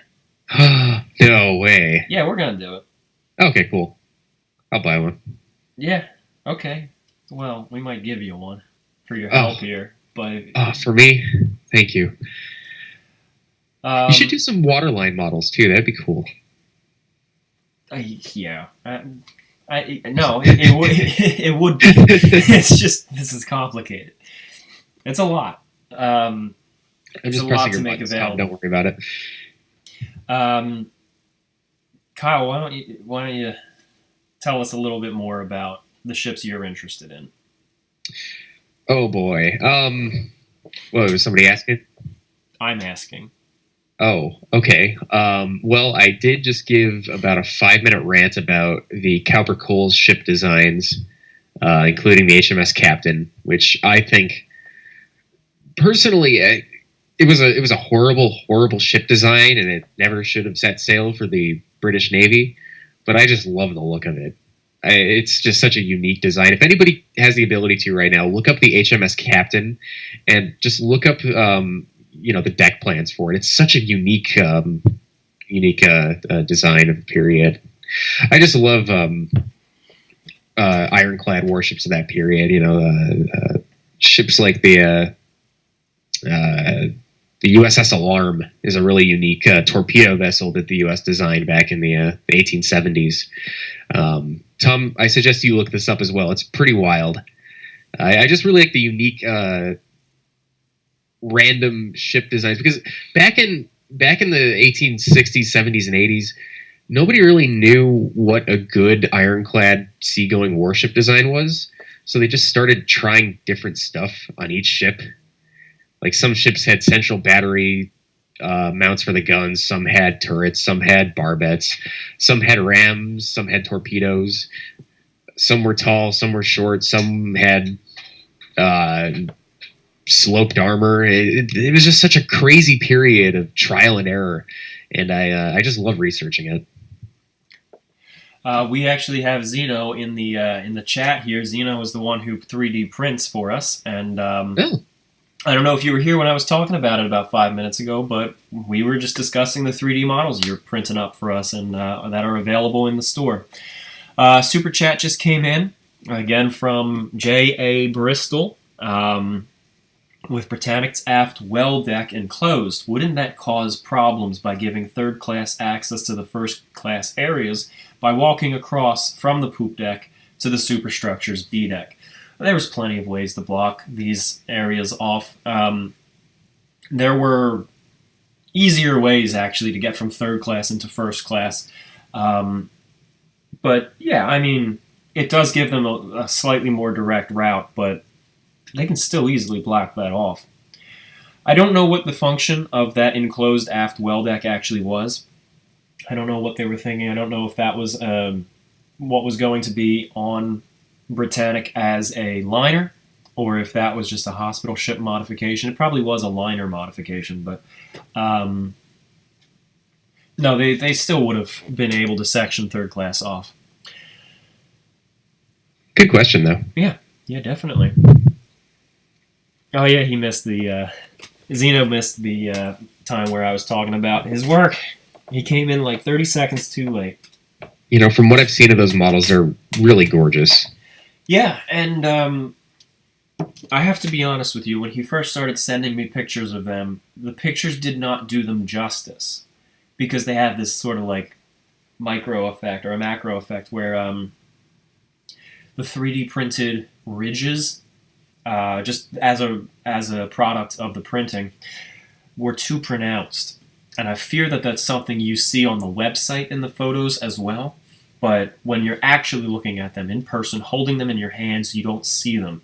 And it's just the artifact of the photography. But they are far more beautiful in person. Video actually does a better job than photography of demonstrating their beauty, because the ridges are a little bit more hidden. But yeah, the photos don't do them justice. So what else we got going on here? Emma is texting me a whole bunch of questions here. We got a super chat from Fred11. Was it easy to sneak into first class like Jake did? Yeah. Actually. Who are you referring to by Jake? Yeah, I'm really curious if it's the Jake we're thinking about. Oh, it's not. It better not be the Jake we're thinking about. Does he mean Jack? Like Jack Dawson? Oh, Jack. I was. We were thinking of other Jake. Yeah. Oh, gosh. Jack. He meant Jack, not Jake. I can't imagine it was that easy at all. No, actually, it kind of was. Yeah. There's stories of third-class passengers on the Titanic who slipped into first class, especially kids. It was easier for them to get away with it, and it happened. And if they caught you, they just yelled at you and said, "Go back to third class." And yeah, it happened. But yeah, what were they really gonna do? Like, other than push you in charge, they can't really throw you off. No, and they wouldn't. It's easy to do. It's you can easily jump the rail. You can go through a door which were sometimes left unlocked. You can very easily just wander into first class. I wouldn't say you would do it accidentally, but On the later ships, Queen Mary, for example, people did it all the time. They came up from the lower classes and just explored first class. Sometimes they went in and ate at some of the restaurants. It happened, and you can get away with it. So, ooh, Good Gaming Dragon just sent in another super chat and asked, will the Olympic model ever have the option to be painted in her wartime livery? absolutely. We just haven't wanted to add much to the store lately. Even though we are producing a bunch of these models, we want to take care of that backlog. It doesn't feel right in principle to sell more and make more available when others are still waiting on what they have purchased. We still have a couple orders from November that we are waiting to ship. The Christmas rush just blitzed us. And these are being, even though they're being 3D printed, the printers are slow, and then they're hand painted. And they're being hand painted by two people, a guy and his wife. And they're doing a fantastic job. Gotta hand it to them. But they're working often, daily, for several hours. So,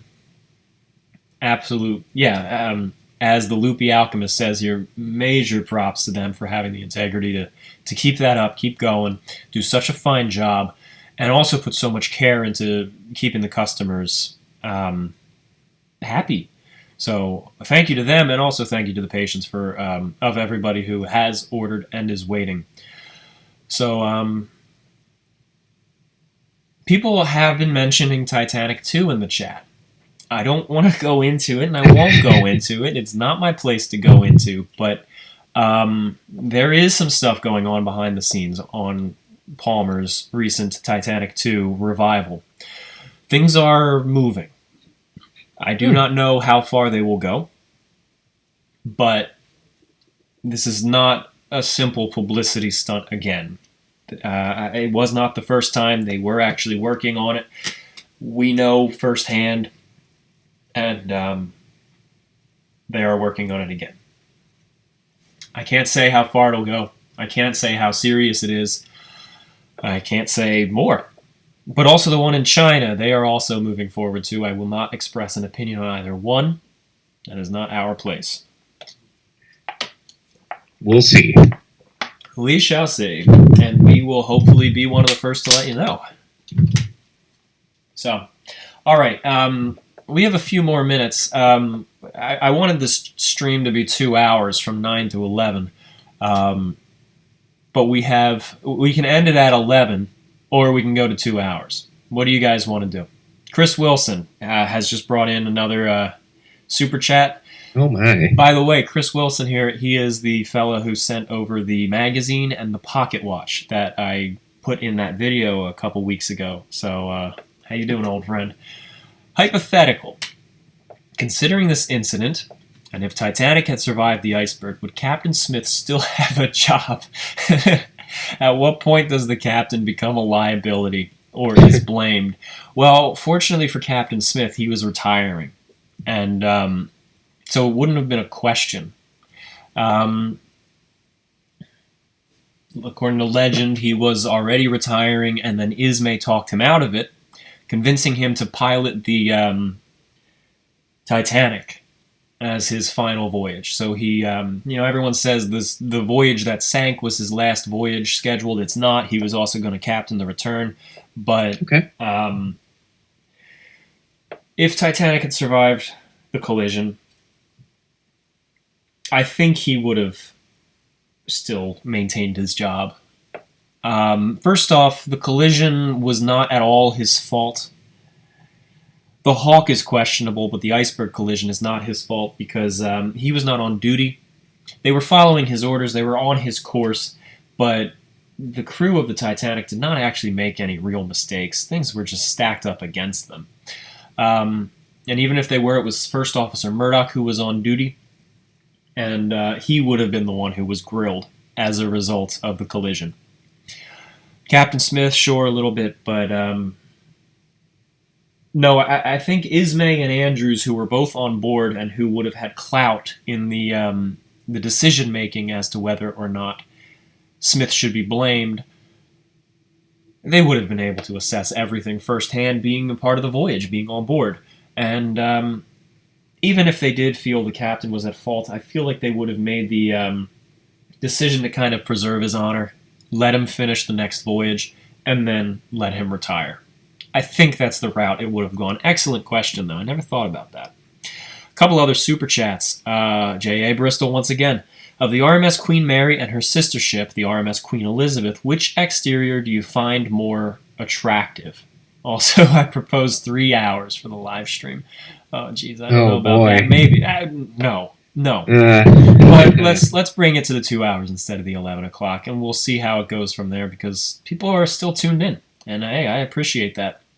As for your question, I prefer the Queen Mary because that's what I'm used to seeing. Whenever I see the Queen Elizabeth, I feel like she's almost incomplete. She looks smaller than the Queen Mary, even though she's not. But the thing that White Star Line felt about adding a 4th funnel just because a 4-funnel ship looks automatically bigger is genuine. It's true. If you put a 3-funnel... I've looked at photos of a 2-funnel ship, like the Oceanic. The RMS Oceanic from 1899. And then I've looked at it next to one of the German 4-stackers, and they're the same size.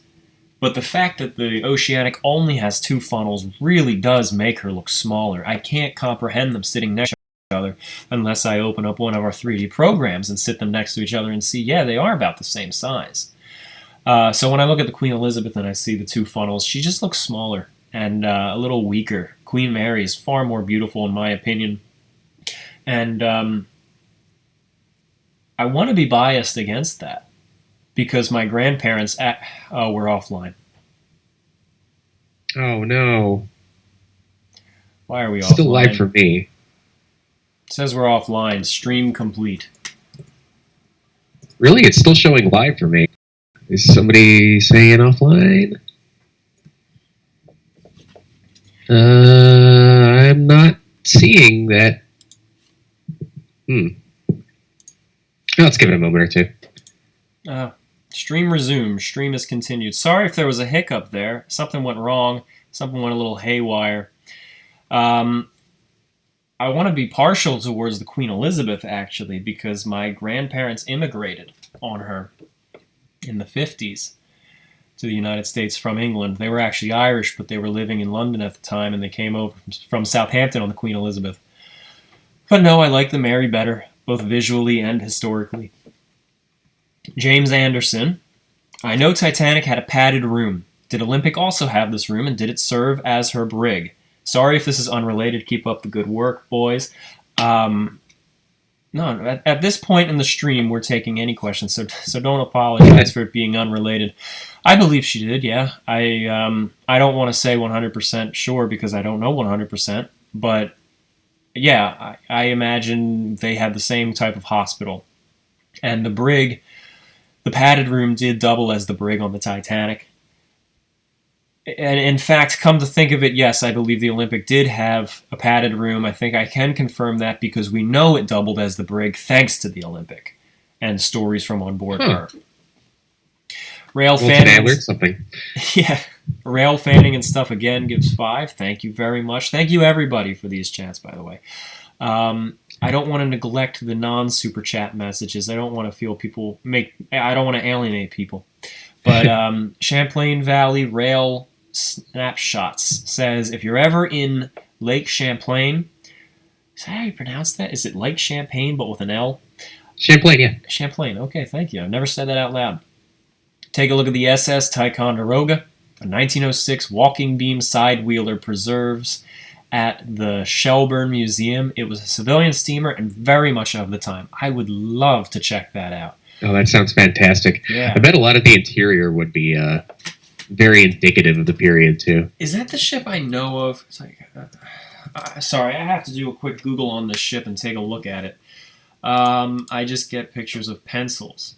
Oh, that, okay, that I've never seen that ship before. Wow. I was thinking of the paddle wheeler up in Scotland that they actually used in filming Sherlock Holmes' Game of Shadows. But which, by the way, was built by Harland and Wolff. But yeah, Ticonderoga, I'm sure, would be a very useful reference and worth visiting. And thank you for that message, by the way. Brandon Pierce says, no question, just want to support the project. Thank you, Brandon. Aw. Thank you. All right. Can you repeat the story of how you scared some kids on the Queen Mary wearing old era pajamas? Oh boy. Oh, that's a long story. We can link the story again. I'll try to summarize it real quick. You know, I'm actually not too. I love ghost stories. I love listening to ghost stories. I love telling ghost stories. I don't know if I believe them. I don't know what I believe when it comes to that. But I have some creepy stories to tell. But anyway, yeah, we were just on board the Queen Mary, my girlfriend and I. Matt was actually there too, but he was not hanging out with us at the time. And we were just walking around in like 1930s pajamas and standing perfectly still at the far end of hallways. And these kids, like teenagers, kept seeing us. And we just stood perfectly still. And they would approach us, like not approach us, but like kind of walk a little bit in our direction. But they were totally creeped out. And then they ran to the other side of the ship, and of course the hallways are mirrored. Oh, is it offline again? Is it? It was offline again. Oh, somebody's saying we're back. And we're back. Oh, no. Okay, well, anyway, yeah, we scared people in old pajamas. Nice. But anyway, yeah, I do love a good ghost story. And I wish I could go into some of the ones I have in making this game. Things have come up. I don't know what I believe. I don't know what... I mean, like, I know where I stand in other beliefs. I know where I know what I believe in, religion and all that stuff. But as far as ghost stories come, it's just not something I really think seriously into. It's just fun. Yeah. And we're off again. No, I can just... oh, boy. I think your internet's trying to tell us something, Tom. Oh, yeah, I have notoriously bad internet. All right, well, let's just take a couple quick last questions, and then we'll call it, all right? All right. Can you tell us about the attempt to tow the HMS Audacious by the Olympic? And if the stream is healthy right now, I can go a little bit into that. Okay. You probably know about that more than I do. A lot of people are saying we're offline, though. I don't know if it's lagging and we're online, because YouTube is telling me my stream health is good. Yeah, I mean, I'm about 20 seconds behind in the live stream, so... Okay. JM811 Cars, thank you very much for your contribution. Okay, so... Olympic's just sailing along, you know. She has not yet been commissioned as a troop ship. She's actually still running kind of as a liner, I think. And correct me if I'm wrong, anyone in the conversation, in the chat here. And she's just sailing along. She's actually bringing Americans out of Europe as World War I just broke out. And Americans are just like trying to leave them behind. And they come across a British warship. In fact, you know what? I'm sorry. Instead of trying to remember this offhand, the shipbuilder that I had has a couple paragraphs about this too. I will leave this in the hands of the shipbuilder. Now, is this like the HMS Audacious, like Dreadnought? Is that what we're talking about here? Like it comes upon that and it tows it back home? Maybe. Because if that's the case, that's one hell of a tractor pull. Here. Until October, she made 3 transatlantic crossings, mainly carrying some 6,000 United States citizens returning home from war-torn Europe. It was on one of these trips towards the end of that month when, in the vicinity of Loch Swilly, quite near home, she came up with the British battleship Audacious, which had just struck a mine. Audacious, or is it Audacious, was a unit of the King George V class and only completed the previous year. Her displacement was around 23,000 tons, overall length was 590 feet, and her main armament was 10 13.5-inch guns in 5 center-line turrets. Yeah, I know, all of this info I'm reading off to you is just, it's really getting your blood going, isn't it, Kyle? Well, no, I mean, I've never heard of this story, and I'm just surprised I haven't until now. The liner handled magnificently, took off most of the crew, and then endeavored to tow the stricken warship. Unfortunately, there was some heavy weather around, and in spite of many attempts, the tow was unsuccessful, and Audacious finally sank. The event caused much discussion as to whether the captain was right to risk his valuable ship and her complement in rough weather and mine-infested waters, and to have her exposed to possible submarine attack in addition, but no seaman ever had any doubts. What was possibly more debatable was whether the Admiralty was right in withholding all news of the battleship's loss in view of the fact that it had been witnessed and photographed by so many on the liner's decks. However, as most of her crew were saved, perhaps they were justified for other reasons not divulged. It was always as well to keep the enemy guessing. There you go. Huh. Well, that's a good story, Tom. Thank you. I didn't know about this situation, at all. Okay. The Olympic was really kind of a war hero. Oh, my God. The Olympic was a total bamf. Well, yeah, I mean, it sank a U-boat, it was the only civilian vessel ever to sink a U-boat, if I'm not mistaken. Not just during that war, but ever. Oh, my gosh. Wow. The Olympic was one tough mama. Yes, she was. All right, any other questions coming in? Have you visited the HMS Belfast in London? Yeah. Yeah. How was it? I don't know. I sailed past it on a riverboat. I didn't actually go aboard it.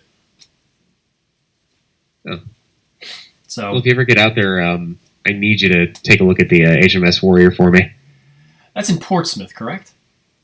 Yes, it is. Oh, if you ever get out that weird island cluster that way, Yeah, the British Isles. Oh, yes. Them. Just in general. Yeah, okay. Hey, sure. I don't know when. All right. All right. A lot of people are asking if I can leave the chat open after the stream so that people can keep discussing. I don't manually close it. It just kind of shuts down. If you can tell me how to do that, I will happily do that. I don't mind. But I know as long as you don't leave the stream, even if the stream ends, as long as you don't leave it, you can still partake to an extent. Okay. So just people don't leave. And then you can stay as long as you want. All right. Have you guys checked out the SS United States? I was asked not to talk about that, but I don't think there's any real reason as to why. Yeah, I've been on board the United States twice. She's sitting down in Philadelphia, and she's in terrible shape, unfortunately. The thing is just gutted. You can walk on board, and there's nothing left in there.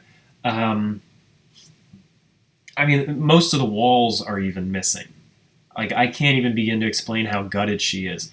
And the floors are in bad shape. She can be restored, absolutely. I agree she can be, but will she is a completely different question. She's very beautiful. I think she's worth saving if you can, but if I were to express my honest opinion here, she's not the best example of an ocean liner. I'm proud of her. I do have some patriotic pride in her, being the flagship of the United States, being the fact that she's the fastest ocean liner ever built, She had a very successful career, and the fact that she was so innovative. But to be fair with you, the interiors of her looked like a Star Trek set. She was not an impressive ship in terms of aesthetic designs. So if you could preserve her as a historical site, but without such authenticity of the interiors and sort of like work modern facility, and we're offline. Oh boy. It was the United States that did it. I guess so. Well, the United States was built mostly for practicality, but let's wait till we're back on for me to repeat that. I think we are online. It says stream is continuing. Sorry about that. I am so sick of this internet. There's plenty of other ships. The SS America, her older sister, she was much more beautiful, and but she's gone. She racked off the Canaries. Oh, that's the pretty famous abandoned shipwreck that you always see in the top 10 abandoned shipwrecks from around the world compilation clickbait things, right? She's the one who you always see accompanied by the song "Sleeping Sun" by Nightwish. That's her. Yeah, I can see it. What were you going to say? You were saying that the United States was designed for practicality?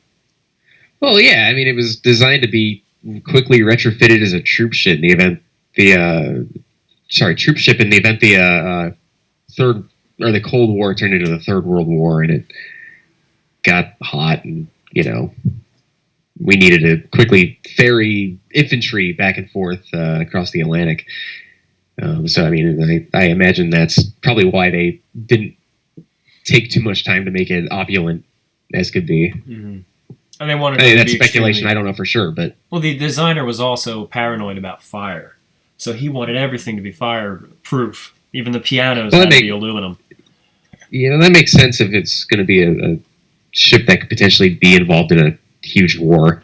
Well, he also witnessed the Normandy burn up in New York Harbor, so that just terrified him. The America was 90% fireproof, and very, very interesting. I'm not going to make any sort of political commentary here, but interestingly, the interiors of the America, the SS America, which I thought were much better than the interiors of the SS United States, were mostly designed by women, which you don't see with ocean liners. Huh. He kind of just let them design the interiors, and they made it very homey, and they worked with what they worked with the regulation he gave them of making it 90% fireproof. So they did incorporate that, but to be fair, I think they did a wonderful job on that ship, at least, and then they botched the SS United States. We have a super chat that happened long ago. Someone asked a question. I wanted to just touch on that. It was a really quick one. I mentioned the USS New Jersey, which is right across the way from the SS United States. Just a quick note on the New Jersey and the Iowa. They're pretty much the same length and width as the Titanic. So if you wanted to compare the Titanic to another ship that you can still visit and physically see, obviously these battleships are much heavier and they're not as tall as the Titanic, but in terms of length and width, this is a very good, if you wanted to look at the ship from across the river and kind of superimpose the Titanic in your mind, you can do that pretty accurately. That actually is a really interesting point to make, because when we were on the Iowa last weekend, my fiance Annika asked me, how big would the Titanic be? And I didn't really have a good answer for her at the time, but now I can tell her. The Iowa was basically the same size as the Titanic, like in terms of length. Yep. She's on the other side of the room with me, so. Okay. They're off, but they're not exact. I know a lot of people are particular. They're like within 8 feet in terms of length.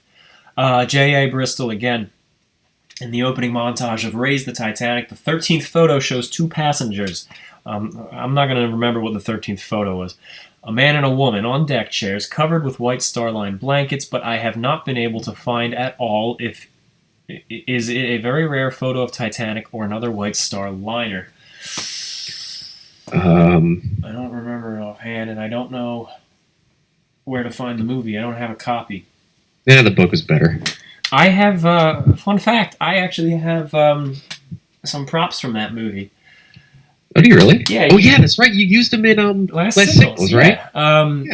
Raise the Titanic was supposed to open up with a sequence of the ship sinking. Now, for one reason or another, I've heard they just decided to cut it. In other cases, I heard the film was destroyed by accident, but instead they replaced it with a photo montage because that's all they had. But they actually shot the sinking sequence, and for it, they made a bunch of life belts. Oh, now from what I understand, the life belts were used. They had a couple dozen, maybe, just total guess. But then they reused them in. Was it an SOS Titanic? No, they reused them in the 1996 miniseries with Catherine Zeta-Jones and that's right. Tim Curry, and then they went back into storage. And then somehow 3 of them ended up in my possession, and they were used in The Last Signals and my Belfast short, and pretty much I sold one of them, but I kept the other 2. And pretty much every Titanic movie I've made since then, of which there are none, except the some of the videos we do for this channel or the Indiegogo thing we did a while back where we're wearing life jackets. So yeah, I have those. I don't know where they went. All right, so the stream has surpassed 2 hours. And we have also well surpassed 11 o'clock. And if there's any last questions coming in, you know what? Bristol has always been so generous. I'm going to see if I can look it up still live. I know people are very active in the chat talking to each other, so I'll keep the stream going. I will keep talking for a little bit and see if by some off chance Raise the Titanic is here on YouTube. Because like I said, I don't have a copy. It looks like it is. Is this it? Alright, I will keep an eye out for the 13th image. Lord Grade presents a Martin Starger production. Okay. Such a whole movie. Photo 1. Yeah, we should just riff the movie. Photo 2. I've seen... Oh, okay, so these are all historical photos. I've seen these. We've all seen these. Photo 3 is the funnel. Should do a commentary track for that. Yeah, that'd be fun. Photo 4. By the way, someone was talking about Confederate submarine prototypes, and I gotta say the Hunley is one fascinating story. I'm on photo 5. We're looking at the propellers. Kyle, you want to weigh in about the Hunley?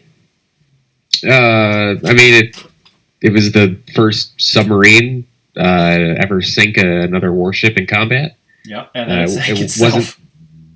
Well, that's questionable. It did sink, but there's a lot of controversy over how it sank. Yeah, there's questions as to whether or not the crew ran out of air, if one of the valves broke and they started flooding, if the blast, the concussion. Yeah, if the blast took them out, you know. Oh, I think I'm at the deck chair. Hang on. I think I'm at the photo of the deck chair. Oh, I have never seen that photo before. It looks like it could be Olympic. There's a lot of photos of the Olympic, and I feel like they would have, especially the later one with the guy playing the trumpet and the trombone. And they look very Olympic. I'm sorry, I don't know anymore. I've never seen the photo other than that. Super chats are just pouring in. Oh my god. Lily Me Light says, what are your feelings on the real reason the Titanic sank genre of documentaries, the coal fire documentary, the water cold mirage theory, etc.? I generally hate those documentaries because they usually make something up or they come across something that is already known, and then they elaborate on it in a direction that's wrong. And I don't like that because it misinforms people, and then they come to us and then they try to correct our videos, quoting documentaries that are wrong to begin with. However, I will mention that the cold water mirage, I feel that one is true. And the historian who hosts that video is quite reputable. The research that he did in that video is very genuine and very well done and very thought out. I think the cold water mirage theory is the exception to that rule. The coal fire is just a mess. That I cannot say the same about the coal fire documentary. That was too sensationalized, and we all knew about the coal fire, and yet here he is saying this is new, groundbreaking evidence. Right. Well, it gets viewers. Yeah, well, that's the whole thing. It was sensationalized for publicity, and they certainly got it because everyone went wild. Yeah. Emily McElroy says, not a question, but I've always hoped you'd do a commentary on a silly Titanic film, like the Nazi one or the Tim Curry film. Here's a suggestion. Oh, well, we almost did that with Raise the Titanic. I'm sure that's what made you mention that, but... I'm sorry. I think that would be fun. We might have to do it as like a sort of riff tracks thing. I don't know if you guys know what riff tracks is, but Mystery Science Theater was a popular show during the 90s, and I grew up watching that with my dad. And recently they've been doing a thing called riff tracks where, since they can't sell you the movie and they're riffing like popular films, like they did Titanic as one of them, they'll send you an MP3 track. You can buy one, and then you just play it in sync with the film. I think that's the way we would have to do it as well, because we can't repost the videos. But I think that would be fun, actually. If you're interested in the Nazi Titanic film, there's a very good book that a friend of mine wrote. It's over here. Let me get the title. I don't know how to tell you to find it. Oh, I'm not going to find it. In painting, I moved all my books around. But it's by the president of the German Titanic Society. And he wrote about the production and how Goebbels and the Nazi Party were very intrusive on the production, and how the production actually was not as much propaganda as it could have been. And also, very interestingly, the whole blame Ismay, and Ismay being this greedy capitalist swine, comes from the Nazi film. So very interestingly, if someone is saying that Ismay was a villain and saying that he ordered the ship to speed up, it even slipped its way into James Cameron's film, but that's all stemming back to Nazi propaganda. It's really interesting to know. I had no idea about that. Yeah, I mean, before that... It makes sense, Well, Ismay embodied capitalism, and Ismay embodied Britain, and Nazi Germany, Nazis, they were socialist, National Socialist, and they were very anti-capitalist, very anti-British. So Ismay was then painted as the epitome of that villain. And prior to that, I mean, yes, some people blamed Ismay, some people didn't like him, some people thought he should have died, but he was not a villain. He was never villainized until 1943 when the Nazi Titanic was made. But a commentary on that would be very interesting. But if you are interested in that film, check out that book. It's by Malta, last name, Peterson? Fiebling?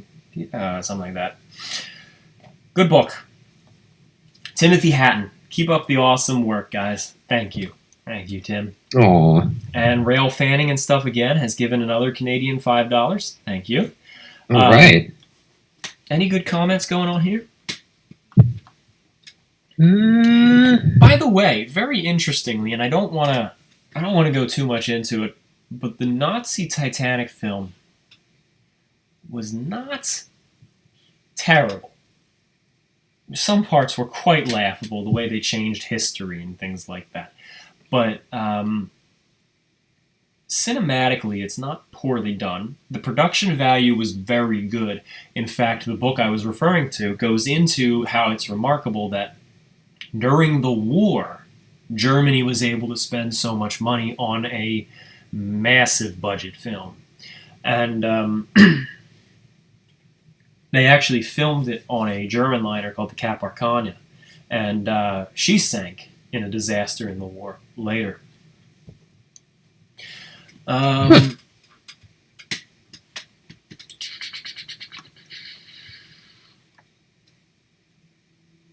Kyle, why don't you? All right, here, Adam Tarbo. Adam Tarbo is mentioning another thing, and I know where he's going to go, so I'm gonna mention it because it's on subject here. I just realized the biggest maritime disaster ever that killed 10,000 lives is hardly known. It was during World War II when a German passenger ship that I can't spell, but the initials are WG, was torpedoed by sub. It was the Wilhelm Gustloff. And Germany, while we're on the subject of World War II, Germany was being invaded by the Russians from the east. Because, up to that point, Germany was like raping Russia. So now Germany's lines have broken. We have the Americans and the British and the Canadians, the French all coming in from France and Belgium. We have Italy broken, and now Russia has turned around since the Battle of Stalingrad and Kursk, and now they're pushing in from the east. And Germany is now losing territory rapidly.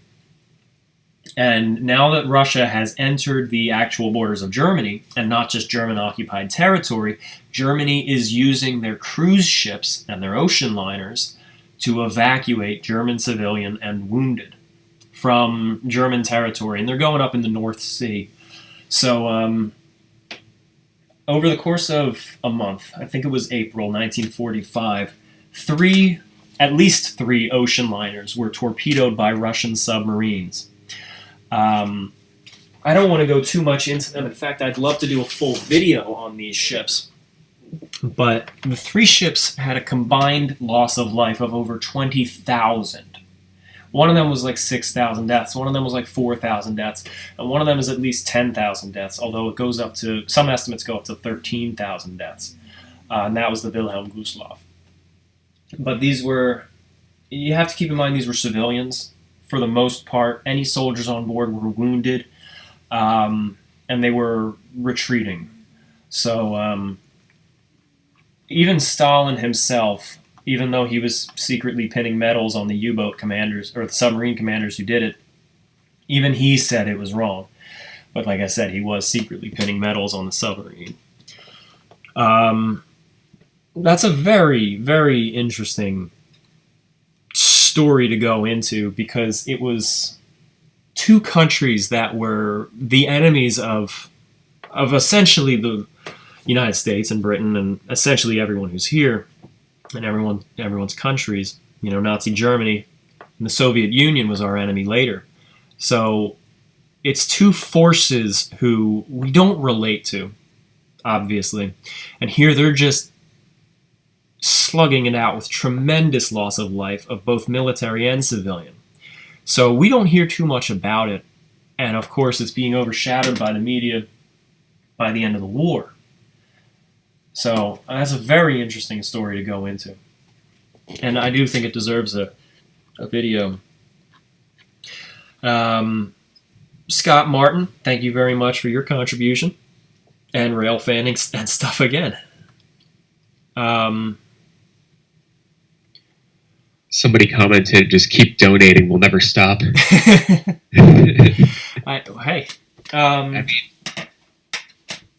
We really appreciate it. I mean, it's really helping the project out. I will be right back, okay? I just got to grab another water bottle. Kyle, can you take the helm? Absolutely. So how are you guys doing tonight? No, actually, let me read one of these questions here. The ship used in the Nazi Titanic was destroyed, I think, by the RAF, filled with Holocaust victims. Germany knew they were targeting German ships. I didn't know that. That's really interesting. Let's see. Yeah, the Eastern Front was kind of like a meat grinder. I mean, all war is hell, obviously, but there's definitely a lot of really gritty stories from the Eastern Front that I'm sure anybody can just look up if you're interested. I won't go too much into that. Let's see. J.A. Bristol donated again. Thank you. Let's see. If the Titanic had fully broken in two and the keel hadn't kept the bow attached to the stern, would the stern have remained afloat? I mean, we can speculate. I know a lot of people theorize that the watertight doors in the rear of the ship would have kept the stern afloat. Hi, Kyle. Hey, Tom. You might be able to weigh in on this. Yeah, maybe. What's up? J.A. Bristol had a very interesting question that I've thought about myself quite a few times. If the Titanic hadn't fully broken in two and the keel hadn't kept the bow attached to the stern, would the stern have remained afloat? No, I don't believe so. The watertight doors were open in the stern. Oh, from what I understand, they opened them up so that they could get the suction pumps going because they required hoses. The pumps were in the stern, and they needed to run the hoses all the way towards the flooding front section. So they opened a lot of the after watertight doors for quick access back and forth during the sinking because they figured once the water reaches that point, the ship's done for anyway. Good to know. And Rail Fanning and Stuff commented, Catherine the Great Amber Room is rumored to be on the William Gustav. Yeah, that's definitely a rumor I've heard before. Well, the Amber Room is definitely gone. Maybe it's in a bunker somewhere, but it could have been on that. I don't know. I mean, the Wilhelm Gustloff was overcrowded with people. I almost... maybe I'm wrong, but it almost seems hard to believe that they'd get anything on board, that they would have any time to load up a material item. But something as valuable as the Amber Room, maybe. I don't know where that rumor came from. I think it falls into the whole idea that paintings were on lost German ships and a lot of gold taken from Europe. Is I can see how people would put the idea together. Well, the Nazis looted art from all over Europe. Monument Men is a fantastic film, although, Monument Men is a good film about that, and although it's slightly inaccurate. But, fun fact, my dad is a teacher, and he teaches in the school district of Philadelphia, and at the school he teaches at, right across the playground for the kids, on the property of the school, is an old abandoned mansion. And that mansion, during the 40s, was where they stored some of the art. Because what the United States was doing during World War II is they knew the Nazis were stealing it. So the Americans would kind of steal it from the Nazis and then put it into safekeeping, and then it was all returned after the war. There were various places that they kept it, but that mansion that is on the property of my dad's school is just, it was loaded up with art during the war. Cool stuff. Yeah, absolutely. How you guys feeling, everybody? Do you want to keep going? You want any other questions? I wouldn't mind wrapping it up. It's getting late. I'm tired. Yeah, it's getting a little late. I've been working all day. So have you, Kyle. And we also can't forget that Emma is an hour ahead in Halifax, so it's after midnight for her. Hats off to Emma for keeping with us. Yeah, she's been here for over 2.5 hours just texting me questions from everybody. That's awesome. Yeah, she really is wonderful. Yeah. I'm quite lucky. Maybe one more question and then we call it. How's that sound? Yeah, sounds good. Emma, why don't you pick out the best question? That's on you. She's very supportive with all of this stuff. That's great. That's great.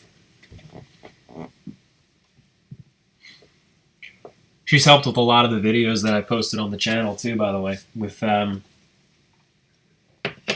she always sets, like, every time I would tell her I have to film another one of those history videos, she just goes and sets the camera up, gets a nice backdrop going, throws some of my artifacts behind me, gets the memory card all set up. She's wonderful. Just wanted to throw out that there. She's texting me looking for the question. Sure, good question. Put her on the spot there. Saturn Sputnik. Gentlemen, any input of the Kriegsmarine sole aircraft carrier, Graf Zeppelin? This is cool that we're not even on Olympic and Titanic anymore, and yet people are still into it. Graf Zeppelin. Kyle, I feel like this is something you would be good at. It existed. It was Germany's only aircraft carrier that was in development during the war. I don't believe it was fully completed, but it eventually was captured by the Soviets and sunk as a target for target practice after the war ended. That's basically my extent of knowledge on the Graf Zeppelin, but maybe you know more, Tom. I don't know. No, I don't. I know a bit about the planes that were designed for it. My interests lie mainly in aviation outside of doing this kind of stuff. So I know they modified some BF-109s to be carrier capable. They gave them tail hooks and strengthened the landing gear a little bit. They were going to. They did a similar modification to the Stukas, Ju-88 or 87s. And they had a few biplane torpedo aircraft that were designed specifically to be used from it, but those I don't have too much knowledge on. Speaking of incomplete ships from World War II, German ones, I've always loved the Tirpitz. Just throwing that out there. I mean, the story of the Bismarck is one of my favorite thrilling stories of the Second World War. And fun fact, there's a really good film about it called Sink the Bismarck, which was made by the same people who made A Night to Remember. It's even starring Kenneth More, who plays Lightoller in A Night to Remember. But speaking of Lightoller, speaking of World War II, speaking of battles in the First World War, Kyle, since you are certainly educated on this as well, the old fella from the movie Dunkirk. I knew exactly where you were going with this. That's Lightoller, you know. That is Lightoller. Yeah, I mean, it's not explicitly stated to be him, but it's basically him. It's a dramatized version of him. If you guys didn't know, Lightoller was a volunteer who went to go pull guys off of Dunkirk Beach in 41 or 40? 40. Yeah, so. I think it was 40. No, it might have been early 41. Okay. I don't remember exactly. Somebody clarify. I had family at Dunkirk, actually. Yeah, you had a Spitfire pilot grandfather, didn't you? Yeah. So, but yeah, I think that the character of Lightoller, I almost think the whole Mr. Dawson as his name is almost a slight joke at Titanic. Yeah. And, it's him. I mean, Sundowner was the name of his yacht. And the yacht in the movie, which looks almost exactly like his Lightoller's yacht, was called the Moonstone. Sun, moon. He did the same exact thing. Everything that happened to the character in the movie happened to Lightoller. They picked someone up. They picked the one person up off of that wreck. They picked people up out of an oil fire. And he dodged a strafing run from a BF-109? Was it a 109? Yeah. In the movie it is, or it's supposed to be a BF-109, because they used a Spanish kind of copy for it, but they It was supposed to be a BF-109 in the movie. I don't know what he evaded in real life. I don't know, but I can it was, imagine, you know, he did evade someone, and a German aircraft diving down on him. And he credited his son, who taught him how to evade it. Lightoller himself actually said that his son, who was a hurricane pilot who died, taught him how to evade strafing runs. I don't know how that came up in conversation, but apparently it did. And right in the movie, the strafing run comes by and they evade it, and then he says, "My son, I knew he'd pull me through." And then someone else, I forget if it was his son or something, says, his other son says, "Yeah, my brother was a hurricane pilot, but he died." That's Lightoller. That's there's no doubt about it. That's Lightoller. Yeah. In the last stream from Bristol says, in the last stream you mentioned an upcoming video on why a head-on collision would not have saved the Titanic. When can we expect that out?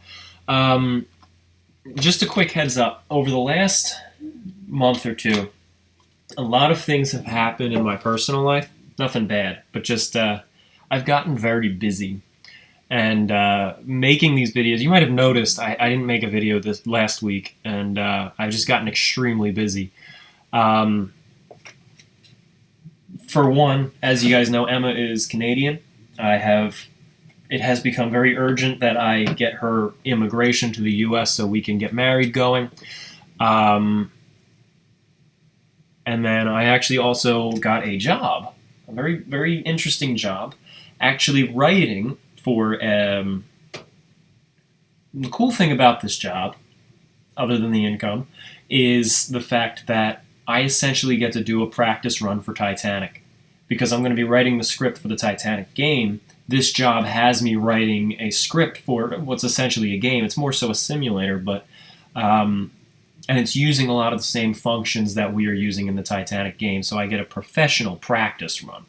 So that's exciting, and it doesn't take my time away from making the Titanic game, but it does give me a fantastic thing to work on as a practice with professional guidance and a paycheck, so that's good. Hey, that's always good.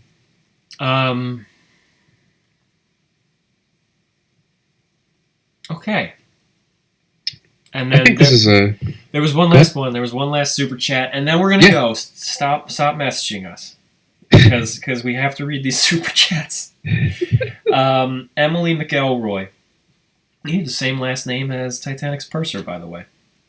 Also, the character lost his son in what's implied to be an early flight mission. Lightoller's son actually died in the first few days of the war. Yes, exactly. Yep. He was a hurricane pilot, I think. So, yeah, that is true as well. All right. Yes, someone is very, very bluntly telling us to wrap it up. Okay. Yes. Thank you. Yes, sir. Okay. All right. Well, thank you, everybody. Yeah, this has been really fun. I've really enjoyed coming on tonight with you, Tom, and chatting with all you guys. It's been a great time. Well, Kyle, you are always welcome, and I know that a lot of people enjoy talking to you and hearing what you have to say. And like I said, I think it was really cool that we had so many people asking questions about military history, that people are so accepting of a relatively off-topic subject. Yeah. I just love to see that people here love history. Yeah.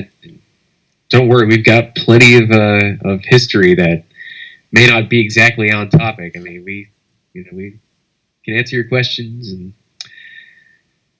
it's always open. I was just trying to think of something that I recently purchased and added to my collection that it was something that I think people would be very interested in hearing. You'd be interested in hearing. I don't know, but by the way, during this live stream, I bought something on eBay. Oh boy! Yeah, and it might help with the game.